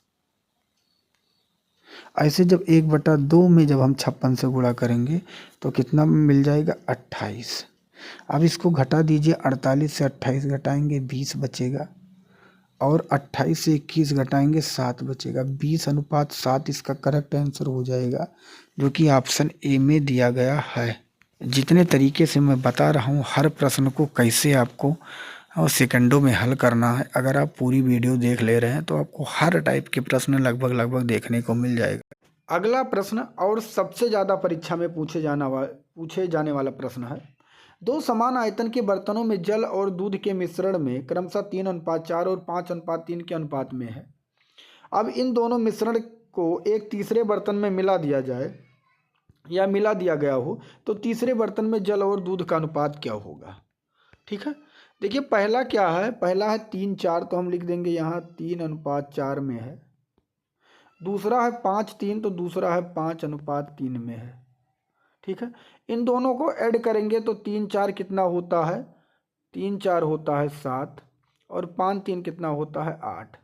7 8 को लासा लेंगे तो 56 होगा, 7 8 56, 8 7 56। ठीक है, इतना तो आपको करना है। फिर इस 8 को आप इससे गुणा करना है तो 8 त्रिक कितना हो गया 24। ठीक है, फिर 8 को इससे गुणा करना है, 8 चौक कितना हो गया 32। ऐसे यहाँ 7 से इसमें करना है तो 7 पचे हो गया 35, और 7 को यहाँ से करना है तो 7 त्रिक क्या हो जाएगा 21। ठीक है, तो कितना हुआ 35 और 21, इन्हीं को जोड़ लेना है। 5 4 9 हो गया, 3 2 5 हो गया, 59 2 1 3 हो गया, 3 2 5 हो गया। ठीक है, कहीं भी मैंने शायद गलती तो कहीं 7 पच्चे 35 हो गया है ये, और 7 त्रिक 21, 8 चौक 8 त्रिक 24, 8 चौक 32, तो 62:53 इसका करेक्ट आंसर हो जाएगा। और 62:53 कहाँ दिया गया है आपको बताना है, तो आप देख सकते हैं 62:53 या 53:62, जो कि ऑप्शन बी में दिया गया है। नेक्स्ट प्रश्न आपके सामने, इसका उत्तर देना है। किसी उत्तल बहुभुज के अंतःकोणों का योगफल ज्ञात करो यदि भुजाओं की संख्या 6 हो। देखिए, इसका जो फार्मूला होता है मैं सबसे पहले बता दूं, होता है n-2 मल्टीप्लाई 180। ठीक है, यही आपको रख देना है। n का मतलब नंबर होगा, तो नंबर कितना है 6 से 2 निकलेगा तो क्या होगा 4 × 180। 18 चौक 72 मतलब 720 इसका करेक्ट आंसर हो जाएगा। 720 करेक्ट आंसर जो कि ए में दिया गया है। नेक्स्ट प्रश्न आपके सामने, इसका उत्तर आपको देना है। एक छात्र को 3/4 से किसी संख्या को भाग करने को कहा गया, परंतु गलती से उसने 3/4 से गुणा कर दिया, तो परिमाप वास्तविक परिमाप से 7 कम आ जाता है, तो संख्या बताएं क्या होगा। अब देखिए ऐसे प्रश्न में तो कुछ है ही नहीं, सीधा कहा गया है। देखिए यहाँ भी हर में 4 है, यहाँ भी 4 है, ऐसा ऑप्शन उठाना है हमें। इसे ऑप्शन से हम आसानी से कर लेंगे। जो 4 से पहले तो कट रहा हो तो 18, 14 कट नहीं रहा, इसको हम लेंगे ही नहीं। या तो बी आंसर हो सकता है या सी। तो चलिए हम चेक करते हैं। अगर मैंने सी ले लिया 12 और कहा गया है 3/4 से पहले भाग दिया गया, तो 3/4 ऐसे लिखेंगे। लेकिन ऐसे जब लिखते हैं तो हमें पता है 4 को पलट के कहाँ रख देते हैं, ऊपर।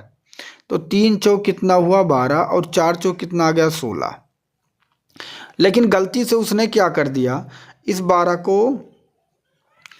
को क्या किया, गलती से उसने 3/4 से गुणा कर दिया। तो 4 3 12, 3 त्रिक कितना आ गया 9।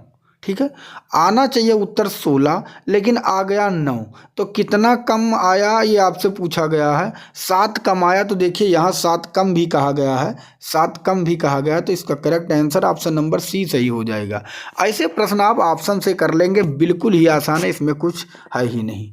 नेक्स्ट प्रश्न आपके सामने है। 2 बेलनों के आयतन बराबर है एवं उनकी ऊंचाइयों में 9:16 का अनुपात है, तो इनकी त्रिज्याओं का क्या अनुपात होगा।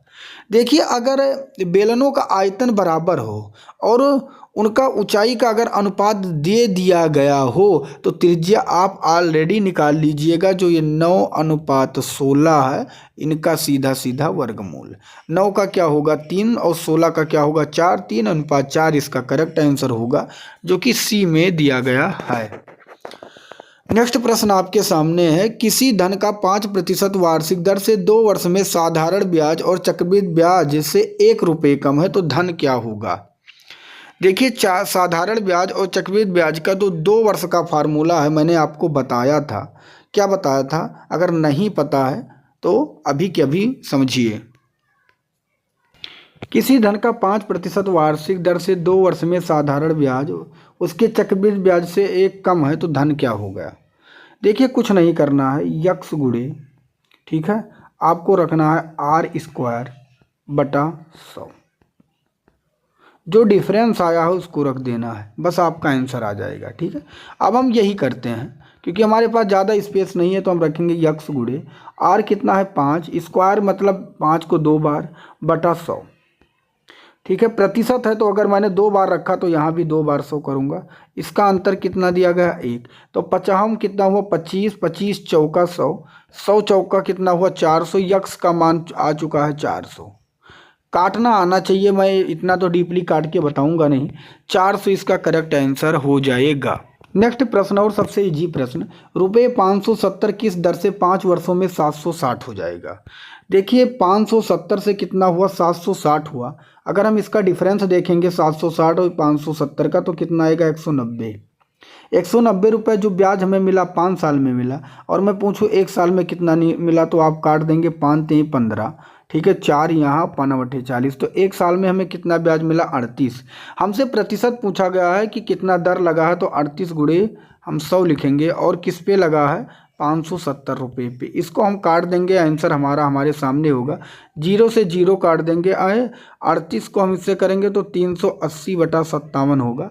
380/57, इसको आपको काट के इसका आंसर बताना है क्या होगा, कमेंट बॉक्स में आप लोगों को बताना है। चलिए हम नेक्स्ट प्रश्न की तरफ बढ़ते हैं। ये भी मैं आपको बता दे रहा हूँ, जब आप काटेंगे तो 6 सही 2/3% आएगा। आप पूछेंगे आप कैसे आए, तो इतना तो आपको आना चाहिए कि काटना कैसे है। ठीक है, नेक्स्ट प्रश्न आपके सामने है। 80 लीटर दूध और पानी के मिश्रण में दूध और पानी का अनुपात 3:2 है। मिश्रण में कितना और दूध और पानी मिलाया जाए, कितना और दूध कितना और दूध मिलाया जाए कि दूध और पानी का दोगुना हो जाए। ठीक है, अब देखिए यहाँ 80 लीटर दूध है, जिसमें से दूध और पानी का अनुपात 3:5 है। तो 3 2 कितना हुआ 5, 5 से 80 में आप भाग देंगे तो कितना हुआ 16। ठीक है। अब 16 को 3 से करेंगे तो 16 3 कितना हुआ 48 और 16 दूना क्या हुआ 32। आपसे पूछे दूध कितना है तो आप कहेंगे दूध हो चुका है यहाँ पे 48 लीटर और पानी कितना है 32 लीटर।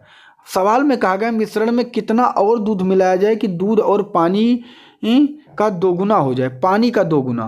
देखिए पानी का दोगुना का मतलब ये 32 है तो ये कितना हो जाए 32 हो जाए, तो पानी का दोगुना मतलब कितना हो जाए ये 64 हो जाए।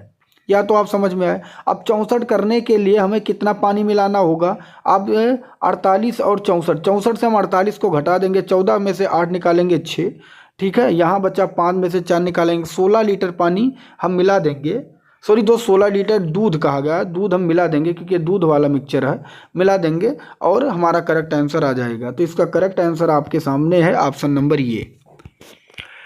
नेक्स्ट प्रश्न आपके सामने है, आगे आपको बताना, एक नाव धारा के अनुकूल जाने में धारा के प्रतिकूल जाने से आधा समय लेती है। आधा समय मतलब 1/2 लेती है। तो स्थिर जल तथा धारा में नाव की गति का अनुपात क्या होगा, ठीक है 1/2।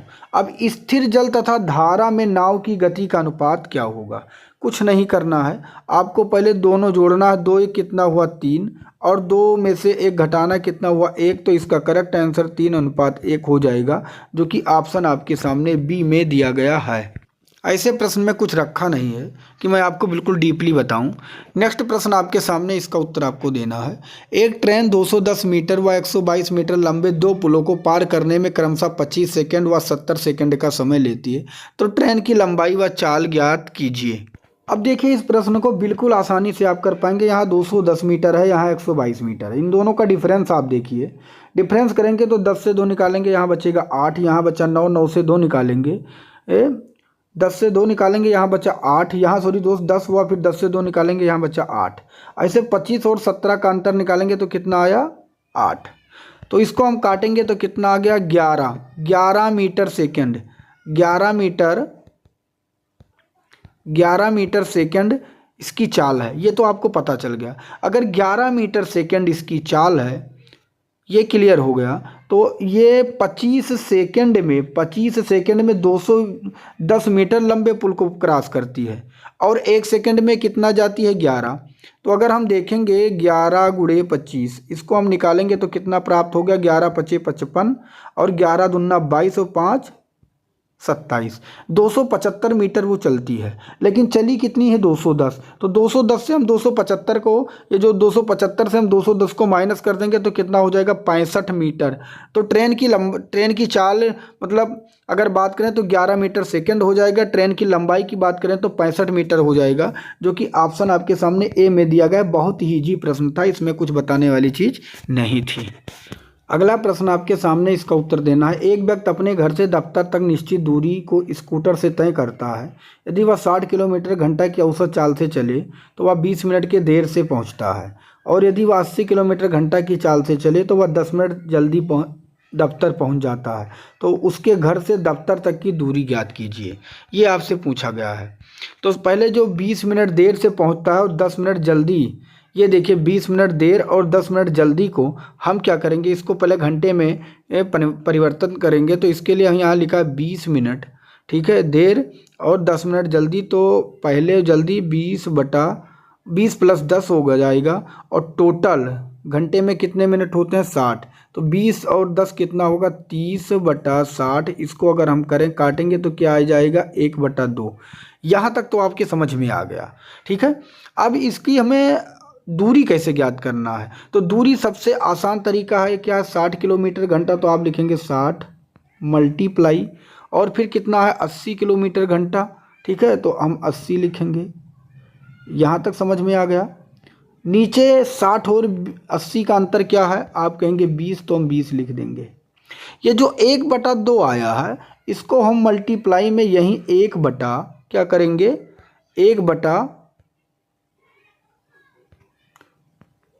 1/2 लिख देंगे। यहाँ तक आपके समझ में आ गया, ठीक है।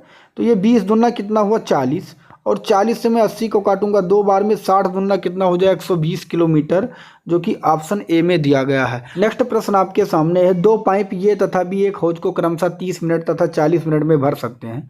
दोनों पाइपों को एक साथ चालू किया जाता है। यदि हौज को 24 मिनट में भरना हो तो दूसरे पाइप को कब बंद करना चाहिए। देखिए पहला क्या करता है 30 मिनट में भरता है, दूसरा 40 मिनट में भरता है। मैं इसकी टंकी के कैपेसिटी के लिए लासा लूँगा तो कितना हो जाएगा 120। इसको काटूंगा 4 बार में, इसको काटूंगा 3 बार में। ठीक है, इससे ये पता चला कि 1 मिनट में टंकी ये 4 लीटर भरता है और बी जो है 1 मिनट में 3 लीटर भरता है। कहा क्या गया है, यदि हौज को 24 मिनट में भरना हो तो दूसरे पाइप को कब बंद करना चाहिए। इससे ये पता चला कि दूसरा पाइप हमारा बीच में बंद कर दिया जाता है, लेकिन जो पहला पाइप है वो 24 मिनट तक लगातार चलता है। तो अगर ये 24 मिनट तक पहला पाइप लगातार चलता है और 1 मिनट में 4 लीटर पानी देता है, तो हम पहले 24 चौका निकाल लेंगे। कितना आ जाएगा, 4 चौक 16 और 4 दूनी 8 1 9, 96 लीटर तो ऑलरेडी ये भर चुका है। अगर 120 लीटर की टोटल टंकी है, ठीक है, 96 लीटर भर चुका है। अगर हम माइनस कर देंगे तो बचेगा कितना, 24 लीटर। बचेगा कितना, 24 लीटर बच गया। और इस 24 लीटर को कौन भर रहा है, बी टंकी, जो कि 1 मिनट में 3 भरती है। तो मैं इसको काटूंगा तो कितना टाइम लेगी, 8 मिनट।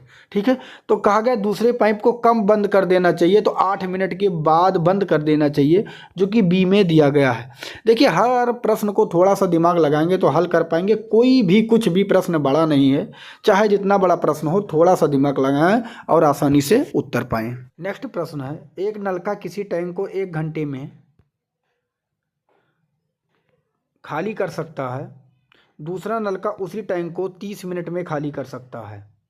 यदि दोनों नलके एक साथ चालू कर दिए जाएं तो टैंक खाली करने में कितना समय लगेगा। देखिए पहला नलका 1 घंटा मतलब 60 मिनट में खाली करता है, दूसरा टंकी 30 मिनट में खाली करता है। अगर हम इसका लासा लेंगे तो कितना आएगा, 60। 60 एकम 60 और 30 दूना 60। ठीक है, मतलब नलका जो है 1 मिनट में 1 लीटर खाली करता है पहला नलका, दूसरा नलका 1 मिनट में 2 लीटर खाली करता है। यहाँ तक आप समझ गए। ठीक है, तो दोनों जो हैं 1 मिनट में कितना खाली करेंगे, 3 लीटर। 3 लीटर, टंकी कितने लीटर की है, 60 लीटर की। अगर हम 3 से 60 में भाग दे देंगे तो 20 मिनट में टोटल खाली हो जाएगी, जो कि ए में दिया गया है। कुछ नहीं था इस प्रश्न में, आसानी से आप हल कर पाते। अगला प्रश्न आपके सामने, इसका उत्तर दे देना है। समान समय में ये बी की अपेक्षा 50% अधिक कार्य करता है। देखो ये यहाँ पे है और बी यहाँ पे है। बी की अपेक्षा 50% अधिक काम करता है। अगर बी 100 करता है तो ये कितना करता है, 50% अधिक, मतलब 150। इसको हम छोटा भी कर सकते हैं, 50 दूना 100, 50 3 या 150। तो हम इसको क्या लिख सकते हैं, 3 2 भी लिख सकते हैं। तो हम 150 और 100 ना लिख के 3 2 लिख दे रहे हैं, क्योंकि ये मैंने आपको समझाने के लिए बताया। ठीक है, अब कहा गया बी अकेले उस कार्य को कुल भाग 20 दिन में करता है। देखिए बी एक काम को मतलब एक दिन में कितना काम करता है, 2 काम, और वो टोटल काम कितने दिन करता है, 20 दिन। तो 20 गुणे कितना हो गया, 20 गुणे कितना हो गया, 2, तो टोटल काम कितना निकल आया, 40। ठीक है, अब कहा गया ए तथा बी मिलकर उसी कार्य को कितने दिन में करेंगे। ए तथा बी, ए और बी मिलकर एक दिन में कितना काम किए, 5, और हम 5 से इस 40 को भाग दे देंगे तो 8 दिन में समाप्त हो जाएगा, जो कि ऑप्शन आपके सामने सी में दिया गया है। बहुत ही इजी प्रश्न था। नेक्स्ट प्रश्न आपके सामने, इसका उत्तर देना है। प्रथम 50 प्राकृत संख्याओं का औसत क्या होगा। देखिए पहले प्रथम 50 प्राकृत संख्याओं का योग निकालिए। तो इसका फार्मूला क्या होता है, n+1/2। ठीक है, औसत कह दिया गया है तो इसको हम क्या करेंगे, 50 से और भाग दे देंगे, हमारा आंसर आ जाएगा। यही करना था। तो n कितना है, 50, 50 गुणे कितना हो जाएगा, 51, और 2 गुणे इतने यहाँ कितना हो जाएगा, 50। तो 50 से 50 कट जाएगा, 51/2, मतलब 51 का आधा कहाँ दिया गया है, 51 का आधा 25.50 दिया गया, ऑप्शन नंबर डी में। बहुत ही इजी प्रश्न था। नेक्स्ट प्रश्न आपके सामने, 2 किताबें जिनका कुछ क्रय मूल्य 300 है, ठीक है, उनमें से एक का 15% लाभ पे और दूसरी को 10% हानि पर बेची गई। दोनों किताबों को अलग अलग क्रय मूल्य बताएं यदि इस प्रक्रिया में कोई लाभ और या हानि ना हुई हो। देखिए सबसे सरल प्रश्न हो गया, क्यों, क्योंकि यहाँ कह दिया गया कोई लाभ या कोई हानि नहीं हुई है। तो जैसे ये कह दिया जाए तो ये समझिए भी ये प्रश्न बिल्कुल इजी बन चुका है, क्योंकि ये जो टोटल बनना चाहिए 300 बनना चाहिए। 120 180 कितना हुआ, 300 हो रहा है। 200 180 जोड़ेंगे 380, ये गलत हो जाएगा। ये 420 ये गलत हो जाएगा। ये भी 300 नहीं बनना है, तो इसका करेक्ट आंसर ये ही सही हो जाएगा। लेकिन चलिए ऑप्शन ये तो आपको पता चल गया कि हो गया। लेकिन एक तरीका और है, कोई लाभ और कोई हानि ना हो, तो आप सीधा सीधा यहाँ 15% कहा गया है, यहाँ 15%, तो यहाँ 10%। इसको काट दीजिए, 5 दूनी 10, 5 3 15, 2 3 कितना हुआ 5, 5 से अगर इसमें भाग देंगे 300 में तो कितना आ जाएगा 60 बार में। 60 को 2 से गुणा करेंगे, 6 दूनी 12, 120 होगा, और 3 में करेंगे तो 6 3 18, 180 हो जाएगा। तो आप आसानी से हल कर पाएंगे ऐसे प्रश्न, बिल्कुल आसान तरीके से आप कर लेंगे अगर आपको पता है कि कैसे प्रश्न करना है। नेक्स्ट प्रश्न आपके सामने, इसका उत्तर आपको देना है कि क्या होगा। कहा गया है आपके सामने एक अयस्क में 25% मिश्र धातु है जिसमें से 90% लोहा है, शेष 75% में कोई लोहा नहीं है, तो 60 किलोग्राम शुद्ध लोहा प्राप्त करने के लिए कितने अयस्क की आवश्यकता है। देखिए इस प्रश्न में तो कुछ रखा ही नहीं है, क्योंकि कहा गया एक अयस्क है, नहीं पता है तो हम रखेंगे यक्स, और उसमें 25% मिश्र धातु है, तो 25 बटा कितना हो जाएगा 100। ठीक है, फिर कहा गया उसमें 90% लोहा है, तो उसमें 90% लोहा है, मतलब 90 बटा 100 कर दिया मैंने, यही हो गया। शेष 75% में लोहा नहीं है, तो हमें इसे टच नहीं करना है, क्योंकि हमें ये देखना है जिसमें लोहा है। तो हमें कितना लोहा प्राप्त करना है, 60 किलोग्राम शुद्ध लोहा प्राप्त करने के लिए कितना एस की ज़रूरत है, तो इसके बराबर हम क्या रख देंगे 60, बस हमारा आंसर आ जाएगा। ठीक है, अब देखिए हम क्या करेंगे, इसको काटेंगे। इसको काटने के लिए 25 एकम 25, 25 चौका 100, सीधा का सीधा कट गया। इस जीरो से मैं इस जीरो को काट सकता हूँ, तो ये अब क्या हुआ, यहाँ आप देखेंगे 4 दहम्मा 40, और 40 को अगर हम 60 से गुणा करेंगे, क्योंकि बराबर का तिरछा गुणा होता है, तो हो जाएगा 2400। कितना हो जाएगा 2400। यहाँ तक आपको समझ में आ गया। 2400 बटा कितना हो गया 9, क्योंकि यहाँ पे दिया है 9। अब 2400 बटा 9 आप काट दीजिएगा और आपका आंसर आपके सामने आएगा। इसको जब आप भाग देंगे तो लगभग 266.67 किलोग्राम के बराबर होगा, जो कि ऑप्शन ए में दिया गया है। नेक्स्ट प्रश्न आपके सामने, इसका उत्तर देना है। किसी गांव में पुरुषों, महिलाओं तथा बच्चों की संख्या का अनुपात 5:4:3 है। यदि 60% पुरुष, 40% महिला, 80% बच्चे साक्षर हैं, तो निरक्षरों का प्रतिशत क्या है। देखिए कुछ नहीं है। ऐसे प्रश्न के लिए आप क्या करें, जो 5 4 3 है इसको थोड़ा संख्या बढ़ा लीजिए, 5 को 50 लिख लीजिए, 4 को 40 लिख लीजिए, 3 को 30 लिख लीजिए। ठीक है, अब कहा गया 60% पुरुष हैं, 40% महिलाएं और 80% बच्चे साक्षर हैं, तो निरक्षरों का प्रतिशत बताना है। अगर 60% पढ़े लिखे हैं तो आप अनपढ़ कितने हैं, आप कहेंगे हर चीज़ 100 होता है, तो 40% अनपढ़ हैं। 50 का 40% कितना होता है, 5 चौक 20, इतना आपको पता होना चाहिए। ठीक है, 50। अब यहाँ पे कितने 40% महिलाएं पढ़ी लिखी हैं, तो कितनी अनपढ़ हैं 60, और 60 का 40% कितना होता है, तो 6 चौके कितना हो जाएगा 24, इतना आपको पता होना चाहिए। ठीक है, तीसरा है बच्चे कितने पढ़े लिखे हैं 80%, तो अनपढ़ कितने हैं आप कहेंगे 20, और 20 का 30 पर अगर 20% जो है 30 का कितना हो जाएगा, अगर हम देखेंगे तो 3 दूनी 6, ये कितना हो जाएगा 6। तो यहाँ तक आपको पता चल गया। तो अनपढ़ों की संख्या टोटल हमें मिल चुकी है 20 और 24 कितना हुआ 44, और 44 6 कितना हो चुका 50। टोटल कितना मिल चुका हमें 50। अब 50 है, इनका हमें प्रतिशत निकालना है। 50 गुणे क्या, हम देखिए प्रतिशत के लिए 100 से गुणा करते हैं। और टोटल बच्चे कितने हैं, मैंने 50 ये माना, 50 40 90, और 90 30 कितना हुआ 120। ठीक है, तो हम काट देंगे 20 पंचे 100, 20 छक्का 120। यहाँ तक समझ में आ गया आपको। 50 पंचे कितना हुआ, 50 पंचे हो गया 250, और बटे 6, 250 बटे 6। इसको और आप छोटा कर सकते हैं, 2 3 6 हो जाएगा, और ऊपर 2 1 कम 2, 2 दूनी 4, 2 दूनी 4 हो जाएगा, और 2 पंचे 10, 125 बटा 3। 125 बटा 3 कहाँ दिया गया, ऑप्शन नंबर सी में दिया गया। सी इसका करेक्ट आंसर हो जाएगा। ऐसे प्रश्न को आप आसानी से हल कर पाएंगे। थोड़ा सा कैलकुलेशन हो सकता है, लेकिन प्रश्न में दम बिल्कुल भी नहीं है। नेक्स्ट प्रश्न आपके सामने, इसका उत्तर देना है। संख्याएं 1 2 3 4 से लेकर 100 तक परस्पर गुणा किया जाता है, तो गुणनफल के दाईं और अंत में शून्यों की संख्या क्या होगी। देखिए इसका मतलब है 1 2 3 इसी तरह करते हुए हम कहाँ तक गए हैं 100 तक, तो इसमें शून्यों की संख्या पूछा गया है। देखिए इसमें शून्यों की संख्या ज्ञात करने के लिए जो लास्ट वाला संख्या है 100, इसको आपको 5 से भाग देना है, तो कितना हुआ 5 बिसैया 100, कितना प्राप्त हुआ 20। इसको जब तक भाग देना है जब तक ये 5 से कटेगा, फिर इस 20 को हमें क्या करना है, फिर 5 से भाग देना है, फिर क्या है 4। अब क्या है 4 5 से कट रहा है, आप कहेंगे नहीं कट रहा है, तो 20 4 कितना हुआ 24। टोटल शून्यों की संख्या 24 हो जाएगी, जो कि ऑप्शन ए में दिया गया है। अगला प्रश्न आपके सामने, इसका उत्तर देना है। एक संख्या को 4 से भाग देने पर भागफल तथा शेषफल का योग 8 है। ठीक है, भागफल तथा शेषफल का योग 8 है, तो उसके वर्गों का योग 34 है। उसके वर्गों का योग 34 है, तो निम्न में से वह संख्या क्या होगी, आपसे पूछा गया है। देखिए, ये बिल्कुल इजी प्रश्न है। ऐसे प्रश्न को ज़्यादा दिमाग न लगा के तुरंत आप ऑप्शन ले लीजिए। एक संख्या को 4 से भाग देने पे, अगर 4 से भाग देंगे तो 4 छक 24 से पूरा का पूरा कट जाएगा, इसमें शेषफल नहीं आएगा, तो मैं इसको नहीं उठाऊंगा। अगर मैं इसको उठाता हूँ तो 4 पंचे 20, देखिए 4 से मैं भाग देता हूँ तो यहाँ 23 है, 4 पंचे 20 और शेषफल मुझे यहाँ क्या मिला 3। अब कहा गया था भागफल तथा शेषफल का योग 8 है, तो देखिए भागफल 5 आया है, शेषफल 3 है, तो इनका योग क्या 8 मिल रहा है, बिल्कुल मिल रहा है। कहा गया उनके वर्गों का योग 34 है, तो 5 यहाँ पर भी हम चेक कर लेंगे। यहाँ 5 है, 5 का वर्ग क्या होगा 25, 3 का वर्ग क्या होगा 3 त्रिक का 9, 25 9 कितना हुआ 34। इसका मतलब ये हुआ कि इसका correct answer option number B सही हो जाएगा। तो थोड़ा सा दिमाग लगाइए, हर प्रश्न को आप कर पाएंगे। अगर आप हमारे साथ जुड़े हैं तो हर प्रश्न को कैसे कम समय में करना है मैं आपको ज़रूर बताऊँगा। लेकिन क्लास अगर आपको अच्छी लग रही तो सबसे पहले वीडियो को लाइक करना है, अपने मित्र तक शेयर करना है।